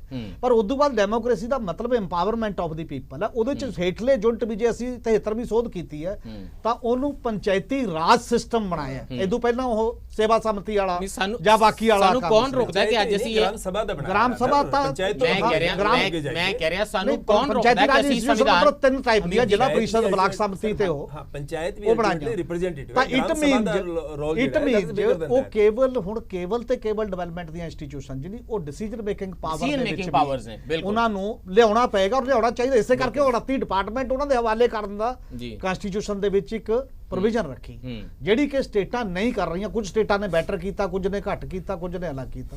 ਪਰ ਜਿਹੜੀ ਇੱਕ ਫੈਡਰਲਿਜ਼ਮ ਦੇ ਸਾਡੇ ਫਲਾਅ ਹੈ ਜਿਹੜਾ ਇਹ ਬਿਲਕੁਲ ਵਾਜਬ ਹੈ ਜਿੱਥੇ ਦੁਨੀਆ ਦੇ ਵਿੱਚ ਨਹੀਂ। ਹਾਲਾਂਕਿ ਸੰਵਿਧਾਨ ਅਸੀਂ ਦੁਨੀਆ ਦੇ ਪੜ੍ਹ ਕੇ ਹੀ ਬਣਾਇਆ। ਸਾਡਾ ਕੋਈ ਆਪਣਾ ਸਟਰਕਚਰ ਤਾਂ ਐਵੋਲੂਸ਼ਨ ਨਹੀਂ ਸੀ ਹੋਇਆ ਉਸ ਪੱਧਰ ਦੇ ਉੱਤੇ। ਕੋਈ ਚੀਜ਼ ਅਸੀਂ ਕਿਤੋਂ ਲਈ ਆ, ਕੋਈ ਕਿਤੋਂ ਲਈ ਆ, ਕੋਈ ਕਿਤੋਂ ਲਈ ਆ। ਜੇ ਸੰਵਿਧਾਨ ਨਹੀਂ ਫੈਡਰਲਿਜ਼ਮ ਇਟਸੈਲਫ ਜੇਮਸ ਮੈਡੀਸਨ ਤੋਂ ਅਸੀਂ ਲਿਆ, ਬਿਲਕੁਲ ਅਸੀਂ ਲਿਆ ਨਾ ਉਸ ਟਾਈਮ 250 ਸਾਲ ਪਹਿਲਾਂ ਉਹਨੇ ਅਮਰੀਕਾ ਚ ਆਸਟ੍ਰੇਲੀਆ ਲਿਆ। ਇਹਦੇ ਚ ਕੀ ਹੈ ਫਿਲਾਡੈਲਫੀਆ ਕਨਵੈਨਸ਼ਨ ਜਿਹੜੀ ਇਹ ਆਲ ਇੰਡੀਆ ਸਰਵਿਸਿਜ਼ ਦਾ ਕਨਸੈਪਟ ਹੈ, ਜਿਹੜੀਆਂ ਆਲ ਇੰਡੀਆ ਲੈਵਲ ਤੇ ਜਿਵੇਂ ਤੁਸੀਂ ਜੇ ਸਟੇਟ ਸਬਜੈਕਟ ਵੀ ਤੁਸੀਂ ਦਿੱਤਾ ਨਾਲ ਦੂਜਾ ਰੱਖ ਲਿਆ ਖੇਤੀ। ਅੱਜ ਵੀ ਜੇਕਰ ਗੱਲ ਹੁੰਦੀ ਹੈ ਕਿ ਉਹ ਸਟੇਟ ਸਬਜੈਕਟ ਹੈ ਜੀ, ਸਟੇਟ ਸੋਚੇ, ਪਰ ਖੇਤੀ ਦੀ ਇਨਪੁਟ ਦੇ ਨਾਲ ਜੁੜੀਆਂ ਹੋਈਆਂ ਜਿੰਨੀਆਂ ਵੀ ਚੀਜ਼ਾਂ ਨੇ ਤੇ ਉਹਦੀ ਮਾਰਕੀਟਿੰਗ ਨਾਲ ਜੁੜੀਆਂ ਜਿੰਨੀਆਂ ਚੀਜ਼ਾਂ ਨੇ ਉਹ ਸੈਂਟਰ ਕਰੇਗਾ। ਤਾਂ ਫਿਰ ਕੱਲਾ ਕੀ ਕਰ ਦੇਗਾ? ਮਤਲਬ ਸਟੇਟਾਂ ਨੂੰ ਜੇ ਤੁਸੀਂ ਇਹ ਕੀ ਵੀ ਕਹਿ ਦੋਗੇ ਨਾ ਤੁਸੀਂ ਆਪਣਾ ਐ ਕਰ ਲੋਗੇ ਐ ਕਰ ਲੋਗੇ, ਐਸ ਸਿਚੁਏਸ਼ਨ 'ਚ ਨਹੀਂ ਹੋ ਸਕਦਾ ਉਸੇ ਤਰੀਕੇ ਦਾ। ਉਹਦੇ ਨਾਲ ਕੰਡੀਸ਼ਨ 'ਚ ਲੱਗ ਜਾਂਦੀਆਂ ਨੇ ਵੀ ਜੇ ਤੁਸੀਂ ਆਹ ਕਰਦੇ ਹੋ। ਇਸੇ ਤਰ੍ਹਾਂ ਵਾਟਰ ਜਿਹੜਾ ਰਿਵਰ ਵਾਟਰ ਸੀ ਰਿਪੇਰੀਅਨ ਸਟੇਟਸ ਦਾ, ਉਹ ਸਟੇਟ ਦਾ ਸਬਜੈਕਟ ਸੀ ਤੇ ਉਹ ਕੰਕਰੈਂਟ ਲਿਸਟ 'ਚ ਭੇਜਣ ਦਾ ਦੁਬਾਰਾ ਅਲੱਗ ਪਾ ਕੇ ਇੱਕ ਡਿਸਪਿਊਟ ਖੜਾ ਹੋ ਗਿਆ ਤੇ ਉਹਦੇ 'ਚ ਮੰਨੀ ਤਾਂ ਫਿਰ ਹੁਣ ਉੱਥੇ ਹੀ ਜਾਂਦੀ ਹੈ ਤੇ ਬਾਕੀ ਦੀ ਨਹੀਂ ਮੰਨੀ ਜਾਂਦੀ। ਇਹ ਕੁਝ ਗੱਲਾਂ ਨੇ। ਔਰ ਜੇਕਰ ਤੁਸੀਂ ਬਹੁਤ ਮਜ਼ਬੂਤ ਬਾਡੀਜ਼ ਦੇ ਤੌਰ ਤੇ ਦੇਖਦੇ ਹੋ ਤਾਂ ਉਹ ਡੀਸੈਂਟਰਲਾਈਜ਼ GST ਹੈ ਜਿਹੜੀ ਟੈਕਸ ਪ੍ਰਣਾਲੀ ਸੀ, ਇਹ ਤਾਂ ਤਾਜ਼ਾ ਇੱਕ ਫੈਸਲਾ ਬਿਲਕੁਲ। ਤੇ GST ਦੇ ਨਾਲ ਸਟੇਟਾਂ ਦਾ ਜਿਹੜਾ ਉਹ ਟੈਕਸ ਲਾਉਣ ਦਾ ਇੱਕ ਰਾਈਟ ਸੀ ਆਪਣੇ ਤਰੀਕੇ ਦੇ ਨਾਲ। GST ਦੇ ਵੇਲੇ ਵੀ ਅਸੀਂ ਇੱਕ ਇਟਸ ਅ ਮਿਸਡ ਰੈਵੋਲੂਸ਼ਨ, ਅਸੀਂ ਇੱਕ ਇਨਕਲਾਬੀ ਸਟੈਪ ਲੈ ਸਕਦੇ ਸੀ ਕਿ GST ਕੇਵਲ ਕੇਂਦਰ ਤੇ ਰਾਜਾਂ ਦੇ ਵਿੱਚ ਵੰਡ ਨਹੀਂ ਹੋਵੇ, ਉਹ ਕੇਂਦਰ ਰਾਜਾਂ ਤੇ ਲੋਕਲ ਬਾਡੀਜ਼ ਦੇ ਵਿੱਚ ਵੰਡ ਹੋਵੇ। ਉਹ 3 ਟਾਇਰ ਵੰਡ ਕੀਤਾ ਤੇ ਬਹੁਤ ਸਾਰੇ ਲੋਕਾਂ ਦਾ ਕਹਿਣਾ ਹੈ। ਵੈਸੇ ਤਾਂ ਦੁਨੀਆ ਦੇ ਕਿੰਨੇ ਹੀ ਦੇਸ਼ ਬਿਨਾਂ GST ਤੋਂ ਨੇ ਆਪਣੇ ਟੈਕਸ ਸਟਰਕਚਰ ਕਰਦੇ ਨੇ, ਸਾਰੇ ਤੋਂ ਬੈਟਰ ਦੇਸ਼ ਨੇ ਨਾਲੇ ਕੰਪੈਰੀਟਿਵਲੀ। ਕੋਈ ਇਹ ਤਾਂ ਨਹੀਂ ਇਹਦੇ ਪਿੱਛੇ ਭਾਵਨਾ ਸੈਂਟਰਲਾਈਜੇਸ਼ਨ ਦਾ ਕਨਸੈਪਟ ਉਹ ਬਿਲਕੁਲ ਉਸੇ ਤਰ੍ਹਾਂ ਡੀਲ ਹੋ ਰਿਹਾ। ਬਹੁਤ ਥੋੜੀਆਂ ਸਟੇਟਾਂ ਨੇ ਇਹਨੂੰ ਫੈਡਰਲਿਜ਼ਮ ਦੇ ਐਂਗਲ ਤੋਂ ਡੀਲ ਕੀਤਾ ਕਿ ਨਹੀਂ ਸਾਡਾ ਪਾਵਰ ਸਰੈਂਡਰ ਹੋ ਜਾਏਗਾ, ਔਰ ਸਾਡੇ ਸਟੇਟ ਦੇ ਵਿੱਚ ਨਹੀਂ ਪਾਰਟੀਆਂ ਨੇ ਕੀਤਾ ਉਵੇਂ ਫੈਡਰਲਿਜ਼ਮ ਦੇ ਕਨਸੈਪਟ ਨੂੰ। ਟੇਕ ਦ ਪੋਲੀਟੀਕਲ ਸਾਈਡ ਆਫ ਫੈਡਰਲਿਜ਼ਮ। ਮੰਨ ਲਓ ਇੱਕ ਸਾਡੇ ਸਬੰਧ ਨੇ ਹਿੰਦੁਸਤਾਨ ਦੇ ਨਵੀਂ ਦਿੱਲੀ ਦੇ ਇਸਲਾਮਾਬਾਦ ਦੇ ਨਾਲ। ਪ੍ਰਧਾਨ ਮੰਤਰੀ ਸ਼ੰਘਾਈ ਕਾਨਫਰੰਸ ਵਿੱਚ ਜਾਂਦੇ ਨੇ। ਬਹੁਤ ਸਾਰੇ ਇੰਟਰਨੈਸ਼ਨਲੀ ਅਸੀਂ ਸਮਝੌਤੇ ਕਰਦੇ ਹਾਂ। ਇੱਕ ਬੜੀ Liberal agricultural trade policy, export trade policy ਬਣ ਰਹੀ ਹੈ ਜਿਹਦੇ 'ਚ ਪੰਜਾਬ ਨੂੰ ਬਹੁਤ ਸਾਰੇ ਖਦਸ਼ੇ ਨੇ। ਸਾਡੇ ਕੋਲ ਕੋਈ ਇੰਸਟੀਟਿਊਸ਼ਨਲ ਮੈਕੈਨਿਜ਼ਮ ਇਸ ਕਿਸਮ ਦਾ ਨਹੀਂ ਹੈਗਾ ਜਿੱਥੇ ਕੇਂਦਰ ਕਿਸੇ ਨਾਲ ਗੱਲ ਕਰਨ ਲੱਗਿਆ, ਕਿਸੇ ਅੰਤਰਰਾਸ਼ਟਰੀ ਬਾਡੀ ਨਾਲ ਜਾਂ ਦੂਸਰੀ ਤਾਕਤ ਨਾਲ, ਕੋਈ ਮੈਕੈਨਿਜ਼ਮ ਨਹੀਂ ਜਿਹਦੇ 'ਚ ਸਟੇਟਸ ਨੂੰ ਜਾਂ ਸਟੇਕ ਹੋਲਡਰਸ ਨੂੰ ਉਹ ਕਲਾਵੇ ਵਿੱਚ ਲੈ ਸਕੇ, ਉਹਨਾਂ ਨਾਲ ਕੰਸਲਟੇਟਿਵ ਮੈਕੈਨਿਜ਼ਮ ਕੋਈ ਹੋਵੇ। ਪੰਜਾਬ ਦੀ ਕੋਈ ਸੇ ਇਹਦੇ ਵਿੱਚ ਹੋਣੀ ਚਾਹੀਦੀ ਹੈ ਕਿ ਨਹੀਂ, ਕਿ ਤੁਸੀਂ ਪਾਕਿਸਤਾਨ ਨਾਲ ਜਿਸ ਕਿਸਮ ਦਾ ਨੈਰੇਟਿਵ ਬਣਾਉਂਦੇ ਹੋ ਉਹਦਾ ਪੰਜਾਬ ਦੇ ਉੱਤੇ ਕਿਵੇਂ ਦਾ ਇੰਪੈਕਟ ਹੈ, ਸਾਡੀ ਇਕਨੋਮੀ ਤੇ, ਸਾਡੇ ਰਹਿਣ ਸਹਿਣ ਤੇ, ਸਾਡੇ ਕਲਚਰ ਉੱਤੇ, ਸਾਡੀ ਸਾਰੀ ਜਿਹੜੀ ਹਿਸਟੋਰੀਕਲ ਲੀਗੇਸੀ ਦੇ ਉੱਤੇ। ਇਹ ਮੈਕੈਨਿਜ਼ਮ ਮਿਸਿੰਗ ਨੇ। ਮੈਕੈਨਿਜ਼ਮ WTO 'ਚ ਪੰਜਾਬ ਦੀ ਕੋਈ ਸੇ ਨਹੀਂ ਹੈ, ਜੋ ਸੇ ਹੈ ਨਿਊ ਦਿੱਲੀ ਦੀ ਹੋਏਗੀ। ਸਾਡੇ ਕੋਲ ਜਿਹੜਾ ਮੈਕੈਨਿਜ਼ਮ ਹੈ ਉਹ ਤਾਂ ਸਭ ਤੋਂ ਵੱਡਾ ਪਾਰਲੀਮੈਂਟ ਹੈ ਕਿ ਪਾਰਲੀਮੈਂਟ ਦੇ ਵਿੱਚ ਸਾਰੀਆਂ ਸਟੇਟਾਂ ਦੀ ਜਿਹੜੀ ਹੈ ਉੱਥੇ ਨੁਮਾਇੰਦਗੀ ਹੈ। ਇਸ ਕਰਕੇ ਇਹ ਗੱਲ ਵੱਖਰੀ ਹੈ ਕਿ ਵੱਡੀਆਂ ਸਟੇਟਾਂ ਦੀ ਵੱਧ ਹੈ, ਛੋਟੀਆਂ ਦੀ ਘੱਟ ਹੈ। ਪਰ ਅਸੀਂ ਆਪਣਾ ਪਾਰਲੀਮੈਂਟ ਦੇ ਵਿੱਚ ਜਿਹੜਾ ਨੁਮਾਇੰਦੇ ਭੇਜਦੇ ਹਾਂ ਚੁਣ ਕੇ, ਉਹ ਉਸ ਲੈਵਲ ਤੇ ਹੈ ਕਿ ਨਹੀਂ ਹੈ ਕਿ ਉਹ ਇਹਨਾਂ ਇਸ਼ੂਜ਼ ਨੂੰ, ਇਹਨਾਂ ਖਤਰਿਆਂ ਨੂੰ ਸਮਝ ਸਕਦੇ। ਜੇ ਪਾਰਲੀਮੈਂਟ ਇਦਾਂ ਚੱਲੇਗੀ, ਜੇ ਪਾਰਲੀਮੈਂਟ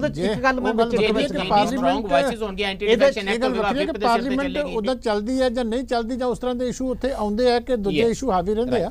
ਪਰ ਅਦਰਵਾਈਜ਼ ਜਿਹੜਾ ਮੈਕੈਨਿਜ਼ਮ ਤਾਂ ਤੁਹਾਡੇ ਕੋਲੇ ਐਗਜ਼ਿਸਟ ਕਰਦਾ ਹੈ ਕਿ ਜੇ ਉਸ ਫੋਰਮ ਦੇ ਉੱਤੇ ਪ੍ਰੋਪਰਲੀ ਇਹ ਚੀਜ਼ਾਂ ਡਿਸਕਸ ਹੁੰਦੀਆਂ ਨੇ, ਜਾਂ ਸਾਡੇ ਮੈਂਬਰ ਪਾਰਲੀਮੈਂਟ ਇਸ ਗੱਲ ਵੱਲ ਧਿਆਨ ਦਿੰਦੇ ਆ ਕਿ ਨਵੀਂ ਲੈਜਿਸਲੇਸ਼ਨ ਹੋ ਰਹੀ ਹੈ, ਜਾਂ ਸਰਕਾਰ ਨੇ ਕੋਈ ਨਵਾਂ ਫੈਸਲਾ ਲਿਆ ਉਹਦੇ ਤੇ ਮੈਂ ਆਪਣਾ ਕੁਐਸਚਨ ਪੁੱਛ ਕੇ ਤੇ ਆਪਣੀ ਪੋਜੀਸ਼ਨ ਕਲੀਅਰ ਕਰਨੀ ਹੈ, ਤੇ ਉਹ ਕਰ ਸਕਦਾ। ਮੈਕੈਨਿਜ਼ਮ ਤਾਂ ਦੇਸ਼ ਦੇ ਵਿੱਚ ਐਗਜ਼ਿਸਟ ਕਰਦਾ। ਡਾਕਟਰ ਸਾਹਿਬ ਸਾਡੇ ਇੱਕ ਸਿਸਟਮ ਹੈ ਦੁਨੀਆ ਦੇ ਬਹੁਤ ਮੈਜੋਰਟੀ ਦੇਸ਼ਾਂ ਦੇ ਵਿੱਚ, ਉਹਦੀ ਵਰਤੋਂ ਨਹੀਂ ਹੋ ਰਹੀ ਹੈ, ਗੱਲ ਵੱਖਰੀ। ਦੁਨੀਆ ਦੇ ਬਹੁਤੇ ਦੇਸ਼ਾਂ ਦੇ ਵਿੱਚ ਐਗਜ਼ੈਕਟਿਵ ਨੂੰ, ਗਵਰਨਮੈਂਟ ਨੂੰ ਇਹ ਰਾਈਟ ਹੀ ਨਹੀਂ ਕਿ ਉਹ ਐਗਰੀਮੈਂਟ ਕਰਕੇ ਇੰਪਲੀਮੈਂਟ ਕਰਦੇ। ਅਮਰੀਕਾ ਦਾ ਰਾਸ਼ਟਰਪਤੀ ਸਭ ਤੋਂ ਮਜ਼ਬੂਤ ਆਦਮੀ ਮੰਨਿਆ ਜਾਂਦਾ ਹੈ। ਇੱਕ ਵੀ ਇੰਟਰਨੈਸ਼ਨਲ ਐਗਰੀਮੈਂਟ ਉੱਥੋਂ ਦੇ ਦੋਨੇ ਚੁਣੇ ਹੋਏ ਸਦਨਾਂ ਦੀ ਅਪਰੂਵਲ ਤੋਂ ਬਿਨਾਂ ਲਾਗੂ ਨਹੀਂ ਹੋ ਸਕਦੇ। ਸਾਡੇ ਹੋ ਸਕਦੇ ਨੇ, ਸਾਡੇ ਪਾਰਲੀਮੈਂਟ ਦੀ ਕੋਈ ਵਜੂਦ ਨਹੀਂ ਹੈ। ਉਹ ਪਾਰਲੀਮੈਂਟਰੀ ਰਿਫਾਰਮਸ ਦਾ ਇੱਕ ਕੁਐਸਚਨ ਹੈਗਾ। ਇਹੀ ਤਾਂ ਗੱਲ ਹੈ। ਇਹ ਵੀ ਲੋਕਾਂ ਦੀ ਵਿਲ ਦਾ ਕੁਐਸਚਨ ਹੁੰਦਾ ਨਾ ਕਿ ਲੋਕਾਂ ਨੂੰ ਤੁਸੀਂ ਕਿਵੇਂ ਇੰਪਾਵਰ ਕਰਦੇ ਹੋ, ਉਹ ਸਾਰੇ ਨਾਲ ਜੁੜਿਆ ਹੁੰਦਾ।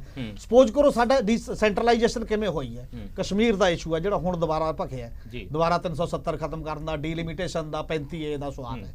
1965 ਤੱਕ ਸੈਂਟਰਲ ਇਲੈਕਸ਼ਨ ਕਮਿਸ਼ਨ ਕਸ਼ਮੀਰ ਚ ਨਹੀਂ ਸੀ ਲਾਗੂ ਹੁੰਦਾ, ਇੰਪਲੀਮੈਂਟ ਨਹੀਂ ਸੀ ਹੁੰਦਾ। ਤੇ 1965 ਤੱਕ ਇੱਕ ਵੀ ਨੈਸ਼ਨਲ ਪਾਰਟੀ ਦਾ ਕਸ਼ਮੀਰ ਚ ਜੁਆਇੰਟ ਨਹੀਂ ਸੀ। ਨਹੀਂ ਉਹ ਤਾਂ ਕਹਿ ਰਹੇ ਨੇ ਤੇ ਉਹ ਸਾਰੀਆਂ ਚੀਜ਼ਾਂ ਜਿਹੜੀਆਂ ਕਰਦੇ ਤੇ ਉਦੋਂ ਤੱਕ ਤੁਸੀਂ ਉਹਨਾਂ ਦਾ ਪ੍ਰਾਈਮ ਮਿਨਿਸਟਰ ਸੀ, ਸਦਰੇ ਰਿਆਸਤ ਤੇ ਉਹ ਜਿਹੜਾ ਸਾਰਾ ਸੈਟਅਪ ਬਣਿਆ ਸੀ, ਤੇ ਉਦੋਂ ਚੱਲਦੇ ਉਹ ਰਿਡਿਊਸ ਹੁੰਦਾ ਕਿਉਂਕਿ ਉਹ ਵੀ ਇੱਕ ਫੈਡਰਲਿਜ਼ਮ ਦਾ ਹੀ ਕਨਸੈਪਟ ਹੈ ਨਾ ਕਿ ਅਸੀਂ ਕਿੰਨੀ ਕੁ ਮਾਨਤਾ ਦਿੰਦੇ ਆ, ਜੇਕਰ ਅਸੀਂ ਸਹਿਮਤੀ ਕੀਤੀ ਸੀ ਤਾਂ ਕਿੰਨੀ ਕਰਨੀ ਚਾਹੀਦੀ। ਰੁਕਣਾ ਪੈ ਰਿਹਾ ਮੈਨੂੰ ਲੱਗਦਾ ਸੀ ਜਿਆਦਾ ਕਾਫੀ ਫੋਕਸ ਜਿਹੜੇ ਰੈਵਨਿਊ ਵਾਲੇ ਕੁਐਸਚਨਸ ਦੇ ਉੱਤੇ, ਪਾਵਰਸ ਦੀ ਡੈਵੋਲੂਸ਼ਨ ਵਾਲੇ ਕੁਐਸਚਨਸ ਦੇ ਉੱਤੇ ਕਰ ਰਹੇ ਹਾਂ, ਪਰ ਜਿਹੜੀ ਪੋਲੀਟੀਕਲ ਐਸਪੈਕਟ ਹੈ ਫੈਡਰਲਿਜ਼ਮ ਦਾ ਉਹ ਬਹੁਤ ਵੱਡਾ ਮੁੱਦਾ ਸੀ। ਅਗਲੇ ਸੈਗਮੈਂਟ ਦੇ ਵਿੱਚ ਉਹਦੇ ਉੱਤੇ ਫੋਕਸ ਕਰਾਂਗੇ, but after this break.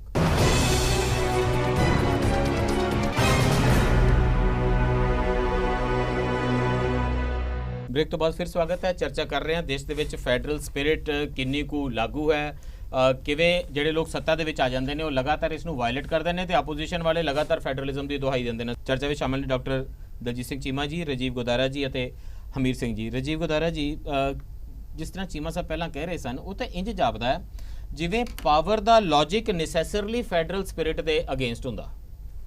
Power ਦਾ ਸੱਤਾ ਦਾ ਲੌਜਿਕ ਇਹ ਹੈ। ਦੂਸਰਾ ਮੈਂ ਇਹ ਪੁੱਛਣਾ ਚਾਹੁੰਦਾ ਕਿ ਜਿਹੜਾ ਸਾਡੇ ਦੇਸ਼ ਦੇ ਵਿੱਚ ਇਸ ਵੇਲੇ ਇੱਕ ਡੋਮੀਨੈਂਟ ਨੈਰੇਟਿਵ ਹੈ ਜ਼ੋਰਦਾਰ ਨੈਸ਼ਨਲਿਜ਼ਮ ਦਾ, ਤੁਹਾਨੂੰ ਜਾਪਦਾ ਹੈ ਇਹ ਇਨਹੈਰੈਂਟਲੀ ਫੈਡਰਲਿਜ਼ਮ ਦੇ ਆਈਡੀਆ ਦੇ ਨਾਲ ਇਹਦੀ ਕੋਈ ਕਨਫਲਿਕਟ ਹੈ? ਕੋਈ ਕਨਫਲਿਕਟ ਨਹੀਂ, ਬੇਸਿਕਲੀ ਸਾਰੀ ਮੈਨੂੰ ਲੱਗਦਾ ਮਿਸਪਲੇਸਡ ਆਰਗੂਮੈਂਟ ਅਸੀਂ ਕਰ ਰਹੇ ਹਾਂ। ਓਕੇ ਦ ਮੋਮੈਂਟ ਤੁਸੀਂ ਇਹ ਕਹਿੰਦੇ ਹੋ ਅਮਰੀਕਾ ਦੇ ਵਿੱਚ ਫੈਡਰਲਿਜ਼ਮ ਹੈ, ਉੱਥੇ ਤੁਸੀਂ ਇਹ ਵੀ ਕਿਹਾ ਕਿਸੇ ਇੰਨੇ ਦੇਸ਼ਾਂ ਤੋਂ ਪੜ੍ਹ ਕੇ ਲਿਆ, 250 ਸਾਲ ਪੁਰਾਣਾ ਲਿਆ, ਕਿ ਅਸੀਂ ਕਾਪੀ ਪੇਸਟ ਕੀਤਾ ਸੀ। ਵੈਸੇ ਜੇ ਜੇਮਸ ਮੈਡੀਸਨ ਵਾਲਾ ਜੇ ਕਰ ਲਓ ਤਾਂ ਕਾਪੀ ਪੇਸਟ ਹੀ ਆ। ਨਹੀਂ ਕਾਪੀ ਪੇਸਟ ਨਹੀਂ, ਮੈਂ ਜਵਾਬ ਹਾਂ ਚ ਦੇ ਰਿਹਾ, ਬਾਕੀ ਆਡੀਅנס ਪੜ੍ਹੇ ਲਿਖੇ ਬੜੇ ਬੈਠੇ ਨੇ। ਬਿਲਕੁਲ ਕਾਪੀ ਪੇਸਟ ਨਹੀਂਗਾ। ਇਸ ਕਰਕੇ ਜਿੱਥੇ ਅਸੀਂ ਦੁਨੀਆ ਦੇ ਫੈਡਰਲਿਜ਼ਮ ਦੀ ਗੱਲਾਂ ਵੇਖਦੇ ਆ, ਉਹਨੂੰ ਤੁਸੀਂ ਆਪਦੇ ਸੰਦਰਭ ਦੇ ਵਿੱਚ ਇੱਕ ਨਵੇਂ ਸੰਦਰਭ ਦੇ ਵਿੱਚ ਡਿਫਰੈਂਟ ਤਰ੍ਹਾਂ ਦੀ ਪਾਵਰਸ ਨੂੰ ਲੈ ਕੇ ਇਸਤੇਮਾਲ ਕਰਦੇ ਹੋ, ਜਿਹੜੇ ਸੰਵਿਧਾਨਿਕ ਪ੍ਰਾਵਧਾਨ ਦੇ ਵਿੱਚ ਪਾਉਂਦੇ ਹੋ ਤੁਸੀਂ। ਉਸ ਤੋਂ ਬਾਅਦ ਜਿੱਥੇ ਇਹਨੂੰ ਅੱਗੇ ਜਾਂਦੀਆਂ ਨਹੀਂ, ਐਜੂਕੇਸ਼ਨ 96 ਤੱਕ ਸਟੇਟ ਲਿਸਟ ਦੇ ਵਿੱਚ ਹੈ, ਉਹਦਾ ਕਨਫਰੈਂਟ ਵਿੱਚ ਆ ਜਾਂਦਾ ਹੈ। ਇਹ ਜਿਹੜੀਆਂ ਹੋ ਰਹੀਆਂ ਨੇ ਇਹ ਪ੍ਰਯਾਸ ਸੈਂਟਰ ਦੇ ਨੇ, ਪਰੰਤੂ ਜਿਹੜੇ ਤੁਸੀਂ ਬੇਸਿਕ ਸਕੀਮ ਬਣਾਈ ਉਹ that's a different kind of thing. Number 1 number 2 ਜਿਹੜੇ ਤੁਹਾਡੇ ਸਟੇਟ ਨੇ, ਜਿਸ ਤਰ੍ਹਾਂ ਸਟੇਟ ਬਣ ਰਹੇ ਨੇ, ਸਟੇਟ ਲਿਸਟ ਦੇ ਵਿੱਚ ਨੇ, ਸਟੇਟ ਸੈਂਟਰ ਪਾਰਲੀਮੈਂਟ ਬਣਾ ਸਕਦੀ ਹੈ, ਨਵੇਂ ਸਟੇਟ ਬਣਾ ਸਕਦੀ ਹੈ, ਸਟੇਟ ਨੂੰ ਡਿਮੋਲਿਸ਼ ਕਰਕੇ ਇਕੱਠਾ ਕਰ ਸਕਦੀ ਹੈ। ਇਹ ਬੇਸਿਕ ਆਈਡੀਆ ਜਿਹੜਾ ਫੈਡਰਲਿਜ਼ਮ ਦੀ ਦੁਨੀਆ ਦੇ ਵਿੱਚ ਹੈ ਉਹ ਤੋਂ ਉਲਟ ਹੈ। ਇਸ ਕਰਕੇ ਈਵਨ ਜਿਹੜਾ 73rd ਅਮੈਂਡਮੈਂਟ ਜਿਹੜੀ ਕਨਸਟੀਟਿਊਸ਼ਨ ਦੇ ਵਿੱਚ ਆਪਾਂ ਗੱਲ ਕਰਦੇ ਹਾਂ ਪੰਚਾਇਤੀ ਰਾਜ ਸਿਸਟਮ ਦੀ, ਇਹ 3 ਟਾਇਰ ਸਿਸਟਮ ਤੇ ਫੈਡਰਲਿਜ਼ਮ ਨੂੰ ਅੱਗੇ ਲਿਜਾਣ ਦੀ ਜੇ ਆਪਾਂ ਗੱਲ ਕਰੀਏ, ਉਹਨੂੰ ਹਲੇ ਵੀ ਕੋਈ ਲੈਜਿਸਲੇਟਿਵ ਪਾਵਰਸ ਕਿਹੜੀਆਂ ਮਿਲੀਆਂ ਨੇ? ਉਹ ਲੈਜਿਸਲੇਟਿਵ ਪਾਵਰਸ ਹੈ ਨਹੀਂ। ਇਸ ਕਰਕੇ ਜੋ ਫੈਡਰਲਿਜ਼ਮ ਨੂੰ ਜਾਂ ਤਾਂ ਅਸੀਂ ਦੁਨੀਆ ਦੇ ਸੰਵਿਧਾਨ ਨਾਲ ਵੇਖਾਂਗੇ ਜਾਂ ਫਿਰ ਇੰਡੀਆ ਦੇ ਸੰਵਿਧਾਨ ਦੇ ਮੁਤਾਬਿਕ ਨਹੀਂ ਵੇਖਾਂਗੇ। ਜੇ ਫੈਡਰਲਿਜ਼ਮ ਨੂੰ ਵੇਖਣਾ ਹੈ ਤਾਂ ਆਪਾਂ ਜਿਹੜੀ ਚਰਚਾ ਕਰ ਰਹੇ ਹਾਂ, ਮੈਨੂੰ ਇਹ ਲੱਗਦਾ ਹੈ, ਮੈਂ ਇਸ ਕਰਕੇ ਮਿਸਪਲੇਸਡ ਕਹਿ ਰਿਹਾ ਕਿ ਮੈਨੂੰ ਲੱਗਦਾ ਹੈ ਕਿ ਇੰਡੀਅਨ ਸੰਵਿਧਾਨ ਦੇ ਵਿੱਚ ਫੈਡਰਲਿਜ਼ਮ ਨੂੰ ਕਿਸ ਤਰ੍ਹਾਂ ਸਮਝਿਆ ਗਿਆ ਹੈ, ਉਹਦਾ ਆਈਡੀਆ ਕੀ ਹੈ, ਉਹਦੇ ਸੰਦਰਭ ਦੇ ਵਿੱਚ ਤਾਂ ਆਪਾਂ ਗੱਲਾਂ ਨੂੰ ਅੱਗੇ ਲੈ ਜਾ ਸਕਦੇ ਹਾਂ। ਇਸ ਤੋਂ ਬਿਯੋਂਡ ਜਿਹੜੀ ਗੱਲ ਹੈ ਉਹ ਇੱਕ ਆਈਡੀਆ ਦੇ ਸਤਰ ਤੇ, ਇੱਕ ਪੋਲੀਟੀਕਲ ਆਈਡੀਆ ਦੇ ਸਤਰ ਤੇ ਹੋ ਸਕਦੀ ਹੈ, ਬਿਲਕੁਲ ਹੋਣੀ ਚਾਹੀਦੀ ਹੈ। ਦੈਟ ਸ਼ੁੱਡ ਬੀ ਓਪਨ ਕਿ ਮੈਂ ਕਿਤੇ ਵੀ ਜਾ ਕੇ ਉਹਨੂੰ ਅੱਗੇ ਤੱਕ ਲੈ ਜਾਏ ਗੱਲ ਕਰਾਂ। But there is basic problem is ਕਿ ਅਸੀਂ ਸੰਵਿਧਾਨਿਕ ਢਾਂਚੇ ਵਿੱਚ ਫੈਡਰਲਿਜ਼ਮ ਨੂੰ ਕਿਸ ਤਰ੍ਹਾਂ ਸਮਝੀਏ, ਉਹ ਮੈਟਰ ਕਰਦਾ ਹੈ। ਅਸੀਂ ਗੱਲ ਉਸ ਤਰ੍ਹਾਂ ਕਰੀਏ ਜਾਂ ਅਸੀਂ ਆਪਦੇ ਪੋਲੀਟੀਕਲ ਆਈਡੀਆ ਦੇ ਮੁਤਾਬਿਕ ਗੱਲ ਕਰੀਏ, ਇਹਨੂੰ ਸਪਸ਼ਟ ਕਰਦੇ ਹੋਏ ਜੇ ਅੱਗੇ ਵਧਾਂਗੇ ਤੇ ਫਿਰ ਜਾਏ ਕਿਤੇ ਮੈਨੂੰ ਲੱਗਦਾ। ਨੰਬਰ 2 ਵਨ ਲਾਈਨ ਮੋਰ ਤੁਸੀਂ ਜੀਐਸਟੀ ਦੀ ਗੱਲ ਕੀਤੀ, ਤੁਸੀਂ ਕਿਹਾ ਜੀਐਸਟੀ ਦੇ ਵਿੱਚ ਸੈਂਟਰ ਨੂੰ ਤੇ ਸਟੇਟ ਨੂੰ ਟੈਕਸ ਦਾ ਹਿੱਸਾ ਮਿਲਣਾ ਹੈ ਨਾ, 3rd ਟਾਇਰ ਨੂੰ ਕਿਉਂ ਨਹੀਂ? ਜੇ ਪਾਰਲੀਮੈਂਟ ਮੈਂ ਕਹਿ ਰਿਹਾ ਸ਼ੁਰੂ ਤੋਂ ਹੀ 3rd ਟਾਇਰ, ਮੈਂ ਜੇ ਪਾਰਲੀਮੈਂਟ 3rd ਟਾਇਰ ਤੱਕ ਦੀ ਗੱਲ ਵੀ ਕਰੇਗੀ, even that's a problematic, that is antithesis of decentralisation, that is antithesis of federalism. Then state is to decide ਕਿ ਸਾਡੇ ਕਿਹੜੇ ਜ਼ਿਲ੍ਹੇ ਦੇ ਵਿੱਚ ਕਿੰਨਾ ਪੈਸਾ ਜਾਣਾ ਚਾਹੀਦਾ ਹੈ, ਕਿਹੜੇ ਜ਼ਿਲ੍ਹੇ ਦੇ ਲੋਕਾਂ ਨੂੰ ਕਿਸ ਤਰ੍ਹਾਂ ਦੇ ਅਧਿਕਾਰ ਹੋਣੇ ਚਾਹੀਦੇ ਨੇ। ਫਿਰ ਜ਼ਿਲ੍ਹੇ ਦੇ ਲੈਵਲ ਤੇ ਵੀ ਕਿ ਬਹੁਤ ਹੀ ਬਿਹਤਰ ਕੋਈ ਸਟਰਕਚਰ ਹੋਏਗਾ, ਕਿਹੜੀ ਪੰਚਾਇਤ ਨੂੰ, ਕਿਹੜੇ ਬਲਾਕ ਸਮਿਤੀ ਨੂੰ ਕੀ ਜਾਣਾ ਚਾਹੀਦਾ ਹੈ, ਇਹ ਵੀ ਪਾਰਲੀਮੈਂਟ ਜਿੱਤੇ ਕਰੇਗੀ। Then it antithesis of federalism and decentralisation. So ਇਹਨੂੰ ਵੀ ਅਸੀਂ ਵੇਖੀਏ, ਇਹ ਨਹੀਂ ਕਿ ਸਿੰਪਲੀ ਆਪਾਂ ਗੱਲ ਕਰਤੇ ਕਿ ਹੋਣਾ ਚਾਹੀਦਾ ਇਸ ਤੇ ਹੋ ਗਿਆ। ਹਮੀਰ ਜੀ, ਕਿਉਂਕਿ ਲੋਕਲ ਨਗਰ ਪਾਲਿਕਾਵਾਂ ਕੋਲ ਲੈਜਿਸਲੇਟਿਵ ਅਧਿਕਾਰ ਨਹੀਂ ਹੈਗੇ, ਪੰਚਾਇਤਾਂ ਕਾਨੂੰਨ ਨਹੀਂ ਪਾਸ ਕਰਦੀਆਂ, ਇਸ ਕਰਕੇ ਉਹਨਾਂ ਨੂੰ ਉਸ ਨਜ਼ਰੀਏ ਨਾਲ ਨਹੀਂ ਦੇਖਿਆ ਜਾ ਸਕਦਾ। ਅਜੇ ਕਿ ਰਜੀਵ ਜੀ ਕਹਿ ਰਹੇ ਨੇ ਕਿ ਜੇ ਤੁਸੀਂ ਡਿਸਕਸ ਕਰਨਾ ਤਾਂ ਡਿਸਕਸ ਹੋ ਸਕਦਾ ਹੈ, ਸਾਰਾ ਆਰਗੂਮੈਂਟ ਸੰਵਿਧਾਨ ਬਣਨ ਤੋਂ ਪਹਿਲਾਂ ਵੀ ਸੀ, ਸੰਵਿਧਾਨ ਬਣਦਿਆਂ ਹੀ ਵੀ ਸੀ, ਔਰ ਸੰਵਿਧਾਨ ਨੂੰ ਨਾ ਮੰਨਣ ਵੇਲੇ ਵੀ ਇੱਕ ਚਰਚਾ ਦਾ ਖਾਸ ਤੌਰ ਤੇ ਮਿਨੋਰਟੀ ਕਮਿਊਨਿਟੀ 'ਚ, ਕਿਉਂਕਿ ਉਹਨਾਂ ਨੂੰ ਇਹ ਇਤਰਾਜ਼ ਸਦਾ ਰਿਹਾ। ਇਹਦਾ ਮਤਲਬ ਇਹ ਨਹੀਂ ਕਿ ਉਹ ਕਿੰਨੀਆਂ ਗੱਲਾਂ ਤੇ ਇਤਰਾਜ਼ ਨਾਲ ਚੱਲ ਵੀ ਸਕਦਾ, ਇਹ ਵੀ ਨਹੀਂ ਕਿ ਮੈਂ 100% ਸੰਵਿਧਾਨ ਤੋਂ ਹੁਣ ਕੁਝ ਬੋਲ ਹੀ ਨਹੀਂ ਸਕਦਾ ਜੇ ਸੰਵਿਧਾਨ ਦੀ ਗੱਲ ਹੈ ਜੀ। ਔਰ ਉਹਦੇ 'ਚ ਕੀ ਹੈ, ਔਰ ਇਸੇ ਕਰਕੇ ਮੂਵਮੈਂਟ ਹੋ ਜਾਂਦਾ, ਡਿਸਕਸ ਹੋ ਸਕਦਾ। ਉਹ ਕਹਿੰਦੇ ਨੇ ਕਰੰਟ ਸਟਰਕਚਰ ਨਾ ਕੇਵਲ ਡਿਸਕਸ ਹੋ ਸਕਦਾ ਜੋ ਹਿੱਸਾ ਨਹੀਂ ਆਉਂਦਾ। ਨਹੀਂ, ਕਿਉਂ ਨਹੀਂ ਆਉਂਦਾ? ਜੇ ਡਿਸਕਸ ਹੋ ਸਕਦਾ ਤਾਂ ਇੰਪਲੀਮੈਂਟੇਬਲ ਵੀ ਹੋ ਸਕਦੀ ਹੈ ਚੀਜ਼। ਸੰਵਿਧਾਨ ਅਮੈਂਡ ਕਿਉਂ ਨਹੀਂ ਹੋ ਸਕਦਾ? ਕੋਈ ਇਹੋ ਜਿਹੀ ਚੀਜ਼, ਫਿਰ ਇਹੀ ਤਾਂ ਰੌਲਾ ਹੈ। ਜਿਹੜਾ ਹੈ ਆਪਾਂ ਦੋ ਤਰੀਕੇ ਜਿਹੜੀ ਚੀਜ਼ ਹੈ, ਜਦੋਂ ਅਸੀਂ ਇਹ ਕਹਿੰਦੇ ਆ ਕਿ ਸਾਡਾ ਕਨਸਟੀਟਿਊਸ਼ਨਲ ਫਰੇਮਵਰਕ ਜਿਹੜਾ ਹੈ ਉਹ ਸਹੀ ਰੂਪ ਦੇ ਵਿੱਚ ਫੈਡਰੇਟ ਪ੍ਰਣਾਲੀ ਨੂੰ ਰਿਪਰੈਜ਼ੈਂਟ ਨਹੀਂ ਕਰਦਾ। ਜਦੋਂ ਤੁਸੀਂ ਉਹਦੇ ਚ ਯੂਨਿਟਰੀ ਅੰਸ਼ ਬਹੁਤ ਜ਼ਿਆਦਾ ਨੇ ਮੁਕਾਬਲਤਨ ਫੈਡਰਲਿਜ਼ਮ ਦੇ, ਠੀਕ ਹੈ, ਤੇ ਫਿਰ ਤੁਸੀਂ ਡਿਬੇਟ ਕਰਦੇ ਹੋ ਕਿ ਫੈਡਰਲ ਸਹੀ ਕਿਵੇਂ ਹੋਣਾ ਹੈ। ਤਾਂ ਫੈਡਰਲ ਸਹੀ ਦਾ ਮਤਲਬ ਹੈ ਕਿ ਰਾਜਾਂ ਨੂੰ ਇੰਨੇ ਅਧਿਕਾਰ ਹੋਣ, ਹੇਠਾਂ ਕੀ ਅਧਿਕਾਰ ਹੋਣ। ਇਹ ਜਦੋਂ ਤੁਸੀਂ ਚਰਚਾ ਕਰਦੇ ਹੋ ਤਾਂ ਇਹਦੇ ਤੇ ਇੱਕ ਮੂਵਮੈਂਟ ਖੜੀ ਹੁੰਦੀ ਹੈ, ਤਾਂ ਇੱਕ ਪ੍ਰੈਕਟੀਕਲ ਪੋਲਿਟਿਕਸ ਖੜੀ ਹੁੰਦੀ ਹੈ। ਪ੍ਰੈਕਟੀਕਲ ਪੋਲਿਟਿਕਸ ਉਹ ਆਏਗੀ ਤੇ ਉਹਦੇ ਸੰਸੋਧ ਵੀ ਹੋ ਜਾਏਗੀ। ਤੁਸੀਂ ਡਾਕਟਰ ਵੀ ਹੋ, ਮੈਂ ਹੁਣ ਸਮਝਿਆ। ਹੁਣ ਦੇਖੋ ਇਹ ਬੜੀ ਫੈਡਰਲ ਸਪਿਰਿਟ ਦੇ ਅਨੁਸਾਰ ਤੇ ਕਿਸੇ ਵੀ ਕਿਸਮ ਦੀ ਕੋਈ ਲਾ ਦੀ ਵਾਇਓਲੇਸ਼ਨ ਥੋੜੀ ਹੋਈ ਹੈ ਜਿਸ ਤਰੀਕੇ ਦੇ ਨਾਲ ਆਯੁਸ਼ਮਾਨ ਭਾਰਤ ਲਿਆਂਦੀ ਗਈ ਹੈ। ਪਰ ਜੇ ਉਹਦਾ ਆਰਕੀਟੈਕਚਰ ਸਾਰੀ ਸਕੀਮ ਦਾ ਅਜਿਹਾ ਬਣਾਇਆ ਜਾਵੇਗਾ ਕਿ ਉਹ ਸਿਟੀਜ਼ਨ ਦਾ ਵਾਇਆ ਟੈਕਨੋਲੋਜੀ ਸੈਂਟਰਲ ਪਾਵਰ ਦੇ ਨਾਲ ਸਿਰਫ ਸਿੱਧਾ ਸੰਬੰਧ ਹੋਵੇਗਾ, ਉੱਥੋਂ ਤੇ ਇਲਾਜ ਲੈਣਾ, ਉੱਥੋਂ ਉਹਨੇ ਡਾਇਰੈਕਟ ਬੈਨੀਫਿਟ ਲੈਣਾ, ਡਾਇਰੈਕਟ ਕੈਸ਼ ਟ੍ਰਾਂਸਫਰ ਉਹਨੂੰ ਉੱਥੇ ਹੋਣੀ ਹੈ, ਤਾਂ ਉਹਦੇ ਵਿੱਚੋਂ ਸਟੇਟ ਜਿਹੜੀ ਹੈ ਗਾਇਬ ਹੋ ਜਾਂਦੀ ਹੈ। ਇਸੇ ਸਿਸਟਮ ਨੂੰ, ਇਹਦਾ ਆਰਕੀਟੈਕਚਰ ਜੇ ਫੈਡਰਲੀ ਅਸੀਂ ਜਾਗਦੇ ਲੋਕ ਹੁੰਦੇ ਤਾਂ ਇਹਦਾ ਆਰਕੀਟੈਕਚਰ ਦੇ ਵਿੱਚ ਸਟੇਟਸ ਦੀ ਵੀ ਹਿੱਸੇਦਾਰੀ ਹੋ ਸਕਦੀ ਸੀ, ਤੇ ਹਮੀਰ ਜੀ ਵਰਗੇ ਲੋਕ ਚਾਹਣਗੇ ਕਿ ਉਹਦੇ ਵਿੱਚ ਲੋਕਲ ਬਾਡੀਜ਼ ਦੀ ਵੀ ਬਕਾਇਦਾ ਹਿੱਸੇਦਾਰੀ ਹੋ ਸਕਦੀ ਸੀ। ਇਹਦਾ ਆਰਕੀਟੈਕਚਰ ਇਸ ਤਰੀਕੇ ਨਾਲ ਬਣਾਇਆ ਜਾ ਸਕਦਾ ਸੀ। ਸੋ ਜਿਹੜਾ ਮਨੋਰਥ ਹੈ ਉਹ ਫੈਡਰਲ ਸਪਿਰਿਟ ਨੂੰ ਅੱਗੇ ਲਿਜਾਣ ਨਹੀਂ, ਸਾਰੀਆਂ ਤਾਕਤਾਂ ਦੇ ਕੇਂਦਰੀਕਰਨ ਦਾ ਹੈ ਲਗਾਤਾਰ। ਮੈਂ ਤਾਂ ਕਿਹਾ 100% ਇਹੀ ਹੈ। ਇਹਨੂੰ ਅਸੀਂ ਪਹਿਲਾਂ ਵੀ ਬੜੀ ਵਾਰੀ ਅਪੋਜ਼ ਕੀਤਾ ਹੈ ਕਿ ਇਹ ਜਿਹੜੀਆਂ ਸਕੀਮਾਂ ਸਾਰੀਆਂ ਹੋ ਰਹੀਆਂ ਜਿਹਦੇ ਨਾਗਰਿਕ ਦਾ ਸਿੱਧਾ ਸੰਬੰਧ ਬਣਾਉਣ ਦਾ ਮਤਲਬ ਵੀ ਇਹ ਹੈ ਕਿ ਤੁਸੀਂ ਸਟੇਟਾਂ ਦੀ ਜਿਹੜੀ ਪਾਵਰ ਹੈ ਉਹਨੂੰ ਆਪਣੇ ਹੱਥ ਦੇ ਵਿੱਚ ਲੈ ਰਹੇ ਹੋ। ਬੈਟਰ ਇਹ ਹੈ ਕਿ ਜੇ ਤੁਸੀਂ ਸਟੇਟਾਂ ਨੂੰ ਐਕਸਪਰਟਾਈਜ਼ ਦੇਣੀ ਹੈ, ਐਡਵਾਈਸ ਦੇਣੀ ਹੈ, ਤੁਸੀਂ ਇੱਕ ਸਕੀਮ ਬਣਾ ਕੇ ਉਹਨਾਂ ਨੂੰ ਭੇਜ ਸਕਦੇ ਹੋ ਕਿ ਜੇ ਤੁਸੀਂ ਇੰਪਲੀਮੈਂਟ ਕਰਨਾ ਚਾਹੋ ਐਸ ਸੱਚ ਤਾਂ ਇਹਨੂੰ ਐਸ ਸੱਚ ਕਰ ਲਓ, ਜੇ ਤੁਸੀਂ ਆਪਣੀ ਲੋਕਲ ਕੰਡੀਸ਼ਨ ਦੇ ਅਕੋਰਡਿੰਗਲੀ ਮੋਡੀਫਿਕੇਸ਼ਨ ਕਰਨੀ ਚਾਹੁੰਦੇ ਹੋ ਤੇ ਇਹਨੂੰ ਤੁਸੀਂ ਇੰਪਰੂਵ ਵੀ ਕਰ ਸਕਦੇ ਹੋ। ਉਜਵਲਾ ਸਕੀਮ ਚ ਤਾਂ ਸਟੇਟ ਕੋਲ ਕੋਈ ਪਾਵਰ ਨਹੀਂ ਹੈ। ਫੰਡਿੰਗ ਹੈ ਇਹਦੇ ਚ ਦੋ ਤਰ੍ਹਾਂ ਦੇ ਨੁਕਸਾਨ ਹੁੰਦੇ ਆ। ਇੱਕ ਤਾਂ ਇਹ ਕਿ ਬਹੁਤ ਸਾਰੀਆਂ ਚੀਜ਼ਾਂ ਹੈਗੀਆਂ ਜਿਹੜੀਆਂ ਇੱਕ ਸਟੇਟ ਨੂੰ ਲੋੜ ਹੈ, ਦੂਜੀ ਸਟੇਟ ਨੂੰ ਉਹਦੀ ਪ੍ਰਾਇੋਰਟੀ ਨਹੀਂ ਹੈ। ਬਿਲਕੁਲ ਇੱਥੇ ਮਜਬੂਰੀ ਚਾਹ ਕੇ ਇੱਥੇ ਮਜਬੂਰੀ ਚਾਹ ਕੇ ਉਹ ਸਟੇਟ ਦਾ ਪੈਸਾ ਜਿਹੜਾ ਹੈਗਾ ਜਿਹੜੇ ਕੰਮ ਵਾਸਤੇ ਮੰਗ ਰਹੇ ਉਹ ਮਿਲਦਾ ਨਹੀਂ, ਜਿਹੜੇ ਕੰਮ ਵਾਸਤੇ ਉਹ ਨਹੀਂ ਮੰਗ ਰਹੇ ਉਹਦੇ ਸਕੀਮ ਉਹ ਧੱਕੇ ਨਾਲ ਲਾਗੂ ਹੋ ਜਾਂਦੀ। ਦੂਜੀ ਗੱਲ ਹੈ ਕਿ ਹਰ ਸਕੀਮ ਨੂੰ ਲਾਗੂ ਕਰਨ ਲੱਗਿਆ ਸਕੀਮ ਬਣਾ ਰਿਹਾ ਸੈਂਟਰ, ਜਾਂ ਤਾਂ 100% ਫੰਡਿੰਗ ਕਰੇ, ਫਿਰ ਵੀ ਸਟੇਟ ਨੂੰ ਦੁੱਖ ਨਾ ਹੋਵੇ ਵੀ ਚਲੋ ਜੋ ਦੇਣਾ ਦੇ ਦਿਓ, ਉਹਦੇ ਚ ਇਹ ਕਿ 40% ਫਿਰ ਸ਼ੇਅਰ ਵੀ ਤੁਸੀਂ ਦੇਣਾ। ਤੇ ਤੁਹਾਡੀ ਉਹ ਜ਼ਰੂਰਤ ਵੀ ਨਹੀਂ ਹੈ ਜਿਹੜਾ 40% ਤੁਸੀਂ ਚੰਗੇ ਕੰਮ ਵਾਸਤੇ ਵਰਤ ਸਕਦੇ ਸੀ, ਤੁਹਾਡਾ ਟਾਈ ਅਪ ਹੋ ਗਿਆ। ਮੂਵਿੰਗ ਬਿਯੋਂਡ ਤੁਸੀਂ ਕੈਪਟਨ ਅਮਰਿੰਦਰ ਸਿੰਘ ਦੀ ਥੋੜੀ ਜਿਹੀ ਸਿਫਤ ਕਰਨ ਲਈ ਇਹ ਮੌਕੇ ਦਾ ਪ੍ਰਯੋਗ ਕਰਨਾ ਚਾਹੁੰਦੇ ਹੋ? ਆਫਟਰ ਆਲ ਕਾਂਗਰਸ ਦੇ ਵਿੱਚ ਉਹਨਾਂ ਨੇ ਪੰਜਾਬ ਕਾਂਗਰਸ ਦਾ ਥੋੜੀ ਜਿਹੀ ਫੈਡਰਲ ਕਰ ਲਈ ਹੋਈ ਹੈ, ਜਾਣਗੇ ਨਹੀਂ ਜਾਣਗੇ, ਕਿਹਨੂੰ ਮੰਤਰੀ ਰੱਖਣਗੇ ਨਹੀਂ ਰੱਖਣਗੇ, ਇਹਨਾਂ ਕੂ ਤੇ ਫੈਡਰਲ ਸਪਿਰਿਟ ਆ ਗਈ ਹੈ ਪੰਜਾਬ ਦੀ ਭਾਈਵਾਲ ਕਾਂਗਰਸ। ਤੁਹਾਨੂੰ ਲੱਗਦਾ ਨਹੀਂ ਪੋਲੀਟੀਕਲ ਪਾਰਟੀਆਂ ਜ਼ਿਆਦਾ ਫੈਡਰਲ ਹੋਈਆਂ ਬੈਠੀਆਂ ਨੇ? ਅਸੀਂ ਤਾਂ ਕਹਿੰਦੇ ਆ ਵੀ ਇਸ ਮਾਮਲੇ 'ਚ ਹੋਰ ਫੈਡਰਲ ਹੋਣ, ਅਸੀਂ ਤਾਂ ਕਹਿੰਦੇ ਆ ਵੀ ਇਹ ਗੱਲ ਹੋਰ ਨਹੀਂ। ਮੈਂ ਸਿਰਫ ਥੋੜੀ ਚਿਰ ਅਕਾਲੀ ਦਲ ਦੇ ਫਾਇਦੇ ਦੀ ਗੱਲ ਨਹੀਂ ਕਰ ਰਿਹਾ। ਮੈਨੂੰ ਇਹ ਲੱਗਦਾ ਵੀ ਨੈਸ਼ਨਲ ਪਾਰਟੀ ਜਿਹੜੀ ਪੁਰਾਣੀ ਸੀ ਜਿਹੜੀ ਟੁੱਟ ਰਹੀ ਆ ਉਹ ਫੈਡਰਲ ਹੁੰਦੀ ਜਾ ਰਹੀ ਹੈ। ਜਿਹੜੀਆਂ ਫੈਡਰਲ ਪਾਰਟੀਆਂ ਸੀ ਹਮੀਰ ਜੀ ਸੀਰੀਅਸਲੀ ਉਹ ਨੈਸ਼ਨਲ ਪਾਰਟੀ ਨਾਲ ਅੰਗੇਜ ਹੁੰਦੀਆਂ। ਸੀਰੀਅਸਲੀ ਮੈਂ ਇਸ ਸਵਾਲ ਇਸ ਲਈ ਪੁੱਛ ਰਿਹਾ ਵੀ ਆਂਧਰਾ ਪ੍ਰਦੇਸ਼ ਦੇ ਵਿੱਚ ਕਾਂਗਰਸ ਨੇ ਵਰਚੁਅਲੀ ਮਾਸ ਸੁਸਾਈਡ ਕਮਿਟ ਕੀਤੀ ਹੈ ਕਿ ਜਿਹੜਾ ਸਾਡੇ ਹੀ ਆਪਣੇ ਰੀਜਨਲ ਸੈਟਰੈਪ ਦਾ ਲੀਡਰ ਦਾ ਮੁੰਡਾ ਜਿਹੜਾ ਨੈਚੁਰਲ ਸਕਸੈਸਰ ਸੀ ਉਹਨੂੰ ਅਸੀਂ ਗਰੋ ਨਹੀਂ ਹੋਣ ਦੇਣਾ, ਤੇ ਉਹਦੇ ਵਿੱਚ ਉਹਨਾਂ ਨੇ ਉਹ ਸਟੇਟ ਗਵਾ ਲਈ ਹੈ। ਪੰਜਾਬ ਦੇ ਵਿੱਚ ਤੇ ਆਪਾਂ ਗੱਲ ਕਰ ਹੀ ਰਹੇ ਹਾਂ ਵੀ ਅਮਰਿੰਦਰ ਸਿੰਘ ਤੇ ਕਾਂਗਰਸ ਦਾ ਫੈਡਰਲ ਜਿਹਾ ਯੂਨਿਟ ਬਣਿਆ ਬੈਠੇ ਨੇ। ਯੋਗੀ ਆਦਿੱਤਿਆਨਾਥ ਯੂਪੀ ਦੇ ਵਿੱਚ ਬੜੇ ਸਟਰੋਂਗ ਲੀਡਰ ਨੇ। ਅਜੇ ਕਿ ਜਦੋਂ ਸ਼ਿਵਰਾਜ ਚੌਹਾਨ ਹੋਣ, ਵਸੁੰਧਰਾ ਰਾਜੇ ਹੋਣ ਜਾਂ ਰਮਨ ਸਿੰਘ ਹੋਣ, ਬੀਜੇਪੀ ਨੇ ਕੋਲਡ ਸਟੋਰੇਜ ਲਾ ਰੱਖੇ ਨੇ। ਤੁਹਾਨੂੰ ਜਾਪਦਾ ਇਨ ਐਨੀ ਕੇਸ ਪੋਲੀਟੀਕਲ ਪਾਰਟੀਆਂ ਦੇ ਵਿੱਚ ਫੈਡਰਲ ਸਪਿਰਿਟ ਜਿਹੜੀ ਹੈ ਉਹ ਐਟਲੀਸਟ ਬੈਟਰ ਹੈ ਰੈਦਰ ਦੈਨ ਦਾ ਜਿਹੜਾ ਕਨਸਟੀਟਿਊਸ਼ਨਲ ਸਿਸਟਮ ਨਾਲੋਂ? ਨਹੀਂ, ਮੈਨੂੰ ਲੱਗਦਾ ਬਹੁਤ ਬੈਟਰ ਰਹੀ ਨਹੀਂ ਹੈ। ਜਿਉਂ ਪਾਰਟੀ ਦੀ ਸੈਂਟਰਲ ਲੀਡਰਸ਼ਿਪ ਦੀ ਗ੍ਰਿਪ ਉਹ ਹੁੰਦੀ ਹੈ, ਜਿਵੇਂ ਤੁਸੀਂ ਸੈਂਟਰਲ ਕਨਸਟੀਟਿਊਸ਼ਨ ਦੀ ਗੱਲ ਲੈ ਲਓ। ਕਨਸਟੀਟਿਊਸ਼ਨ ਚ 30 ਸਾਲ ਪਿਛਲੇ ਜਦੋਂ ਕੋਲੀਸ਼ਨ ਸਰਕਾਰਾਂ ਰਹੀਆਂ ਉਦੋਂ 356 ਇੰਪਲੀਮੈਂਟ ਨਹੀਂ ਹੋਈ। ਉਦੋਂ ਪਹਿਲਾਂ ਜਦੋਂ ਇੱਕੋ ਪਾਰਟੀ ਦੀ ਸਟਰੋਂਗ ਸਿਚੁਏਸ਼ਨ ਸੀ 356 ਬਾਰ-ਬਾਰ ਹੋ ਰਹੀ ਸੀ। ਔਰ ਜਦੋਂ 2014 ਕੇਸ ਨਹੀਂ ਕੱਲਾ ਉਹਦਾ ਨਹੀਂ, 2014 ਚ ਅਰੁਣਾਚਲ ਤੋਂ ਲੈ ਕੇ ਵੱਖ-ਵੱਖ ਤਰ੍ਹਾਂ ਦੇ, ਉਹ ਅਲੱਗ ਗੱਲ ਹੈ ਕਿ ਕੋਰਟ ਨੇ ਉਹਦੇ ਚ ਇੰਟਰਵੀਨ ਕੀਤਾ ਵੱਖ-ਵੱਖ ਜਗ੍ਹਾ, ਪਰ ਇੰਪਲੀਮੈਂਟ ਹੋ ਜਾਂਦੀ ਹੈ ਚੀਜ਼ ਫਿਰ। ਕਿਉਂਕਿ ਜਦੋਂ ਐਬਸੋਲੂਟ ਪਾਵਰ ਵਾਂਗ ਤੁਹਾਡੇ ਕੋਲ ਆਉਂਦੀ ਹੈ, ਉਹ ਕਹਿੰਦੇ ਨੇ ਐਬਸੋਲੂਟ ਪਾਵਰ ਐਬਸੋਲੂਟਲੀ ਜਿਹੜਾ ਬੰਦੇ ਨੂੰ ਕਰਪਟ ਵੀ ਕਰਦੀ ਹੈ ਤੇ ਉਹਨੂੰ ਮਿਸਯੂਜ਼ ਕਰਨ ਦਾ ਵੀ ਇੱਕ ਮੈਥਡ ਦਿੰਦੀ ਹੈ। ਔਰ ਜੇ ਪਾਰਟੀਆਂ ਦਾ ਕੁਐਸਚਨ ਹੈ, ਅਜੇ ਵੀ ਫੈਡਰਲ ਤਾਂ ਇੱਕ ਥੋੜੀ ਬਹੁਤ ਹੁੰਦਾ ਹੈ ਕਿਉਂਕਿ ਅਜੇ ਸਾਊਥ ਦੇ ਵਿੱਚ ਕਿੰਨੀਆਂ ਸਟੇਟਾਂ ਨੇ, ਤਾਮਿਲਨਾਡੂ ਹੋ ਗਿਆ, ਕਰਨਾਟਕਾ ਹੋ ਗਿਆ, ਤੇਲੰਗਾਨਾ ਹੋ ਗਿਆ, ਅਜੇ ਰੀਜਨਲ ਪਾਰਟੀਆਂ ਕਾਫੀ ਵਜੂਦ ਦੇ ਵਿੱਚ ਨੇ। ਪਰ ਕੁਐਸਚਨ ਇੱਕੋ ਹੀ ਹੈ ਜੀ, ਬਹੁਤੀਆਂ ਰੀਜਨਲ ਪਾਰਟੀਆਂ ਹੁਣ ਰੀਜਨਲਿਜ਼ਮ ਤੇ ਉਸ ਲੈਵਲ ਦਾ ਅਸਰਟ ਕਰਨਾ ਛੱਡ ਗਈਆਂ ਨੇ। ਟਿਕ ਦਾ ਅਦਰ ਕੁਐਸਚਨ ਜਿਹੜਾ ਰਾਜੀਵ ਜੀ ਨੇ ਉਹਦੇ ਤੇ ਬੜਾ ਸਪਸ਼ਟ ਜਵਾਬ ਦਿੱਤਾ ਹੈ ਕਿ ਨੈਸ਼ਨਲਿਜ਼ਮ ਨੂੰ ਮੇਜਰ ਡੋਮੀਨੇਟ ਨੈਰੇਟਿਵ ਬਣਾਉਣਾ ਤੇ ਫੈਡਰਲਿਜ਼ਮ ਦੀ ਮੈਨੂੰ ਲੱਗਦਾ ਦੋਨੋਂ ਆਪੋਜੀਟ ਚੀਜ਼ਾਂ ਨੇ ਸਰ। ਮੈਂ ਦੋਨੋਂ ਆਪੋਜੀਟ ਚੀਜ਼ਾਂ ਨੇ। ਅੰਤਰਰਾਸ਼ਟਰਵਾਦ ਦੀ ਹੱਦ ਤੱਕ ਲੈ ਜਾਣਾ, ਨੈਸ਼ਨਲਿਜ਼ਮ ਦਾ ਜਨੂਨ ਪੈਦਾ ਕਰ ਦੇਣਾ, ਇਹ ਨਹੀਂ ਹੈ ਕੋਈ ਰਾਸ਼ਟਰ ਆਪਣੇ ਆਪ ਦੇ ਵਿੱਚ।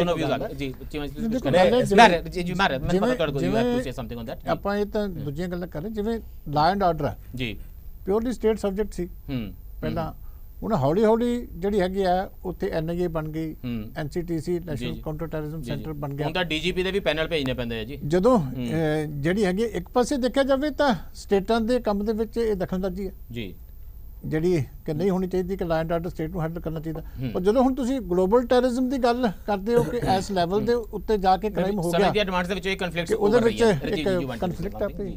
ਇੱਕ ਤਾਂ ਜਿਵੇਂ ਲਾਅ ਐਂਡ ਆਰਡਰ ਦੀ ਇਹਨਾਂ ਨੇ ਗੱਲ ਕੀਤੀ ਜੀ, ਆਪਾਂ ਹਰਿਆਣਾ ਦੇ ਵਿੱਚ ਗੱਲ ਵੇਖਦੇ ਸੀ, ਖਾਪ ਪੰਚਾਇਤ ਦਾ ਜੇ ਦੌਰ ਸੀ ਜਦੋਂ ਬਹੁਤ ਜ਼ਿਆਦਾ ਗੌਰਸੀ ਮੈਥਡ ਯੂਜ਼ ਹੋ ਰਹੇ ਸੀ ਜੀ, ਤੇ ਸਟੇਟ ਗਵਰਨਮੈਂਟ ਜੇ ਨਹੀਂ ਕਰਦੀ ਤੇ ਫਿਰ ਉਹਨੂੰ ਇੰਟਰਨੈਸ਼ਨਲ ਲੈਵਲ ਤੇ ਅਸੀਂ ਜੋ ਚਰਚਾ ਕਰਦੇ ਹਾਂ ਕਿ ਨਹੀਂ ਇਹ ਹਰਿਆਣਾ ਦੇ ਵਿੱਚ ਐਂ ਕਿਉਂ ਹੋਣਾ ਚਾਹੀਦਾ ਹੈ, ਸੈਂਟਰ ਕਿਉਂ ਕਰੇ, ਪੰਜਾਬ ਕਿਉਂ ਕਰੇ, ਕੋਈ ਹੋਰ ਉਹਦੇ ਬਾਰੇ ਕਿਉਂ ਬੋਲੇ, ਉਸ ਸਵਾਲ ਨੂੰ ਵੇਖਣਾ ਚਾਹੀਦਾ। ਦੂਜਾ ਜਿਹੜਾ ਰਾਸ਼ਟਰਵਾਦ ਦੀ ਆਪਾਂ ਗੱਲ ਕਰ ਰਹੇ ਹਾਂ ਜੀ, ਰਾਸ਼ਟਰਵਾਦ ਜਿਹੜਾ BJP ਜਿਹਨੂੰ ਪ੍ਰਚਾਰਿਤ ਕਰ ਰਹੀ ਹੈ, ਜਿਹਨੂੰ ਅਮੀਰ ਜੀ ਨੇ ਅੰਧ ਰਾਸ਼ਟਰਵਾਦ ਕਿਹਾ, ਠੀਕ ਕਿਹਾ, ਜੇ ਉਹਨੂੰ ਅਸੀਂ ਰਾਸ਼ਟਰਵਾਦ ਮੰਨਦੇ ਹਾਂ ਤੇ ਫਿਰ ਤੁਹਾਡਾ ਸਵਾਲ ਠੀਕ ਹੈ, ਕਨਫਲਿਕਟ ਹੈ ਜੀ। ਰਾਸ਼ਟਰਵਾਦ ਨੂੰ ਇੰਡੀਅਨ ਕੰਟੈਕਸਟ ਜੇ ਸਮਝੋਗੇ ਤਾਂ ਰਾਸ਼ਟਰਵਾਦ ਦੋਸਤੋ ਕਿਤੇ ਗਹਿਰਾ ਹੈ, ਜ਼ਿਆਦਾ ਮਜ਼ਬੂਤ ਹੈ।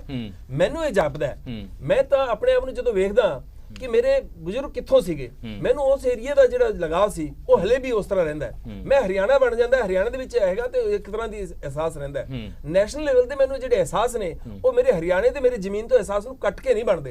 ਇਸ ਕਰਕੇ ਰਾਸ਼ਟਰਵਾਦ ਜਿਹੜਾ BJP ਜੀ ਨੂੰ ਇਸਤੇਮਾਲ ਕਰਦੀ ਹੈ, ਪੰਜਾਬ ਨੇ ਟਫ ਕੁਐਸਚਨਸ ਦੇਖੇ ਨਾ, ਤੁਸੀਂ ਪਹਿਲਾਂ ਪੰਜਾਬੀ ਹੋ ਕੇ ਪਹਿਲਾਂ ਭਾਰਤੀ ਹੋ, ਪਹਿਲਾਂ ਸਿੱਖ ਹੋ ਕੇ ਪਹਿਲਾਂ ਭਾਰਤੀ ਹੋ, ਪੰਜਾਬ ਨੇ ਬਹੁਤ ਟਫ ਕੁਐਸਚਨਸ ਦੇਖੇ ਆ ਨਾ, ਇਹ ਹਨੇਰੇ ਯੁੱਗ ਦੇ ਵਿੱਚ ਬੜੇ ਸਵਾਲ ਆਉਂਦੇ ਰਹੇ। ਮੈਨੂੰ ਇਹ ਪਹਿਲਾ ਫੇਰ ਵਾਲੀ ਨਹੀਂ ਗੱਲ ਪਤਾ ਕਿ ਪਹਿਲਾ ਫੇਰ ਵਾਲੀ ਤਾਂ BJP ਹੀ ਕਰ ਰਹੀ ਹੈ, ਜਦੋਂ ਇਹ ਗੱਲ BJP ਕਰ ਰਹੀ ਹੈ। ਜਦੋਂ BJP ਦੇ ਰਾਸ਼ਟਰਵਾਦ ਦੇ ਬਣਾਏ ਹੋਏ ਮੁਹਾਵਰੇ ਦੇ ਸਰੈਂਡਰ ਕਰਨ ਦੀ ਜਦੋਂ ਗੱਲ ਆਏਗੀ ਤੇ ਫਿਰ ਡੈਫੀਨਿਟਲੀ ਕਨਫਲਿਕਟ ਦੇ ਵਿੱਚ ਹੈ। ਜੇ ਰਾਸ਼ਟਰਵਾਦ ਦੀ ਜਿਹੜੀ ਸਾਂਝੀ ਲੜਾਈ ਸੀ, ਜਿਹੜੀ ਆਜ਼ਾਦੀ ਦੀ ਲੜਾਈ ਲੜੀ, ਜਿਹੜੀ ਆਪਾਂ ਦੇ ਖੇਤਰਾਂ ਦੇ ਅਧਿਕਾਰ ਦੇਣ ਦੀ ਗੱਲ ਸੀ, ਜਿਹੜੇ ਫੈਡਰਲਿਜ਼ਮ ਦਾ ਪੂਰਾ ਆਰਗੂਮੈਂਟ ਹੈ, ਜਿਹੜਾ ਜਿੱਥੇ ਲੋਕ ਸੀ ਉਹਨਾਂ ਨੂੰ ਉਸ ਤਰ੍ਹਾਂ ਦੇ ਅਧਿਕਾਰ ਦੇਣਾ, ਉਹ ਜਿਹੜੇ ਜਦੋਂ ਆਪਾਂ ਗੱਲ ਕਰਦੇ ਹਾਂ ਕਿ ਅਧਿਕਾਰ ਹੋਰ ਜ਼ਿਆਦਾ ਹੋਣੇ ਚਾਹੀਦੇ ਸੀ, ਫੈਡਰਲਿਜ਼ਮ ਇਹ ਮੰਗ ਕਰਦਾ ਹੈ। ਜਦੋਂ ਉਹਦੀ ਆਪਾਂ ਗੱਲ ਕਰਦੇ ਹਾਂ ਫਿਰ ਨੈਸ਼ਨਲਿਜ਼ਮ ਦੇ ਇਹ ਸਾਰ ਨੈਸ਼ਨਲਿਜ਼ਮ ਦੇ ਬੇਸਿਕ ਆਈਡੀਆ ਨਾਲ ਲਾਸਟ ਵਰਡ ਜਿਹੜਾ ਹੁਣ ਤੱਕ ਦਾ ਸਾਡਾ ਫੈਡਰਲਿਜ਼ਮ ਦਾ ਕਨਸੈਪਟ ਹੈ ਉਹ ਉੱਪਰੋਂ ਕਨਸਟੀਟਿਊਸ਼ਨਲ ਨੂੰ ਆਇਆ ਹੋਇਆ, ਇਵਨ 73rd 74th ਵੀ ਕੋਈ ਲੋਕਾਂ ਨੇ ਜੰਗ ਨਹੀਂ ਲੜੀ, ਕੋਈ ਮੂਵਮੈਂਟ ਨਹੀਂ ਸੀ, ਇਹ ਵੀ ਇੱਕ ਤਰੀਕੇ ਦਾ ਗਿਫਟ ਹੀ ਸੀਗਾ ਜਿਹੜਾ ਮਨੀਸ਼ੰਕਰ ਅਈਅਰ ਦੇ ਥਰੂ ਤੇ ਵਾਇਆ ਰਾਜੀਵ ਗਾਂਧੀ ਆ ਗਿਆ। ਮੈਂ ਇੱਕ ਗੱਲ ਹੋਰ ਕਹਿਣਾ ਚਾਹਨਾ, ਕੁਇਕਲੀ ਸਰ, ਜਿਹੜਾ ਨੇਸ਼ਨ ਦਾ ਬੇਸਿਕ ਡੈਫੀਨੇਸ਼ਨ ਹੈ ਜੀ ਤੇ ਫੈਡਰਲਿਜ਼ਮ ਦੇ ਸਟੇਟਸ ਦੇ ਪਾਵਰ ਦੀ ਗੱਲ ਹੈ, ਜੇ ਸਾਡੇ ਸਟੇਟ ਵੀ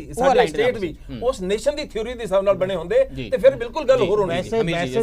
ਸਾਡੇ ਜਿਹੜੇ ਸਟੇਟਸ ਨੇ ਉਹ ਨੇਸ਼ਨ ਦੀ ਉਸ ਥਿਊਰੀ ਦੇ ਮੁਤਾਬਿਕ ਨਹੀਂ ਬਣੇ ਨੇ। ਵੈਸੇ ਤਾਂ ਇਹ ਹੈ ਕਿ ਨੇਸ਼ਨ ਸਟੇਟ ਦਾ ਜਿਹੜਾ ਕਨਸੈਪਟ ਹੈ, ਨੇਸ਼ਨ ਦੀ ਸੋਵਰਨਟੀ ਦਾ ਜਿਹੜਾ ਕੁਐਸਚਨ ਹੈ, ਉਹ ਵੀ ਬਹੁਤ ਹੱਦ ਤੱਕ ਸਰੈਂਡਰ ਹੋ ਚੁੱਕਾ ਹੈ।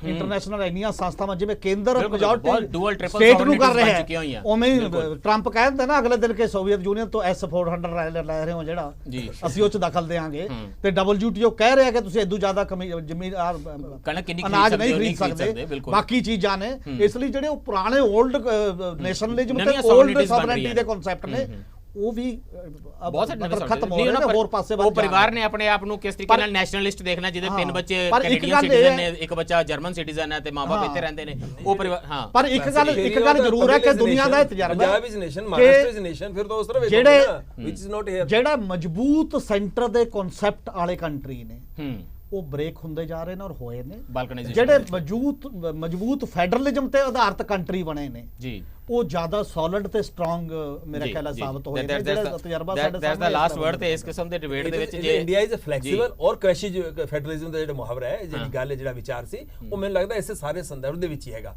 ਕਿਉਂਕਿ ਜਿਹੜੇ ਸਾਡੇ ਸਟੇਟਸ ਨੇ ਉਹ ਆਈਡੀਆ ਆਫ ਨੈਸ਼ਨਲਿਜ਼ਮ ਤੇ ਨਹੀਂ ਬਣੇ, ਇੱਕ ਤਰ੍ਹਾਂ ਦੇ ਲੋਕਾਂ ਦਾ, ਇੱਕ ਤਰ੍ਹਾਂ ਦੀ ਬੋਲੀ, ਇੱਕ ਤਰ੍ਹਾਂ ਦੀ ਭਾਸ਼ਾ, ਇੱਕ ਤਰ੍ਹਾਂ ਦੇ ਕਲਚਰ ਦੇ ਮੁਤਾਬਿਕ ਨਹੀਂ ਬਣੇ।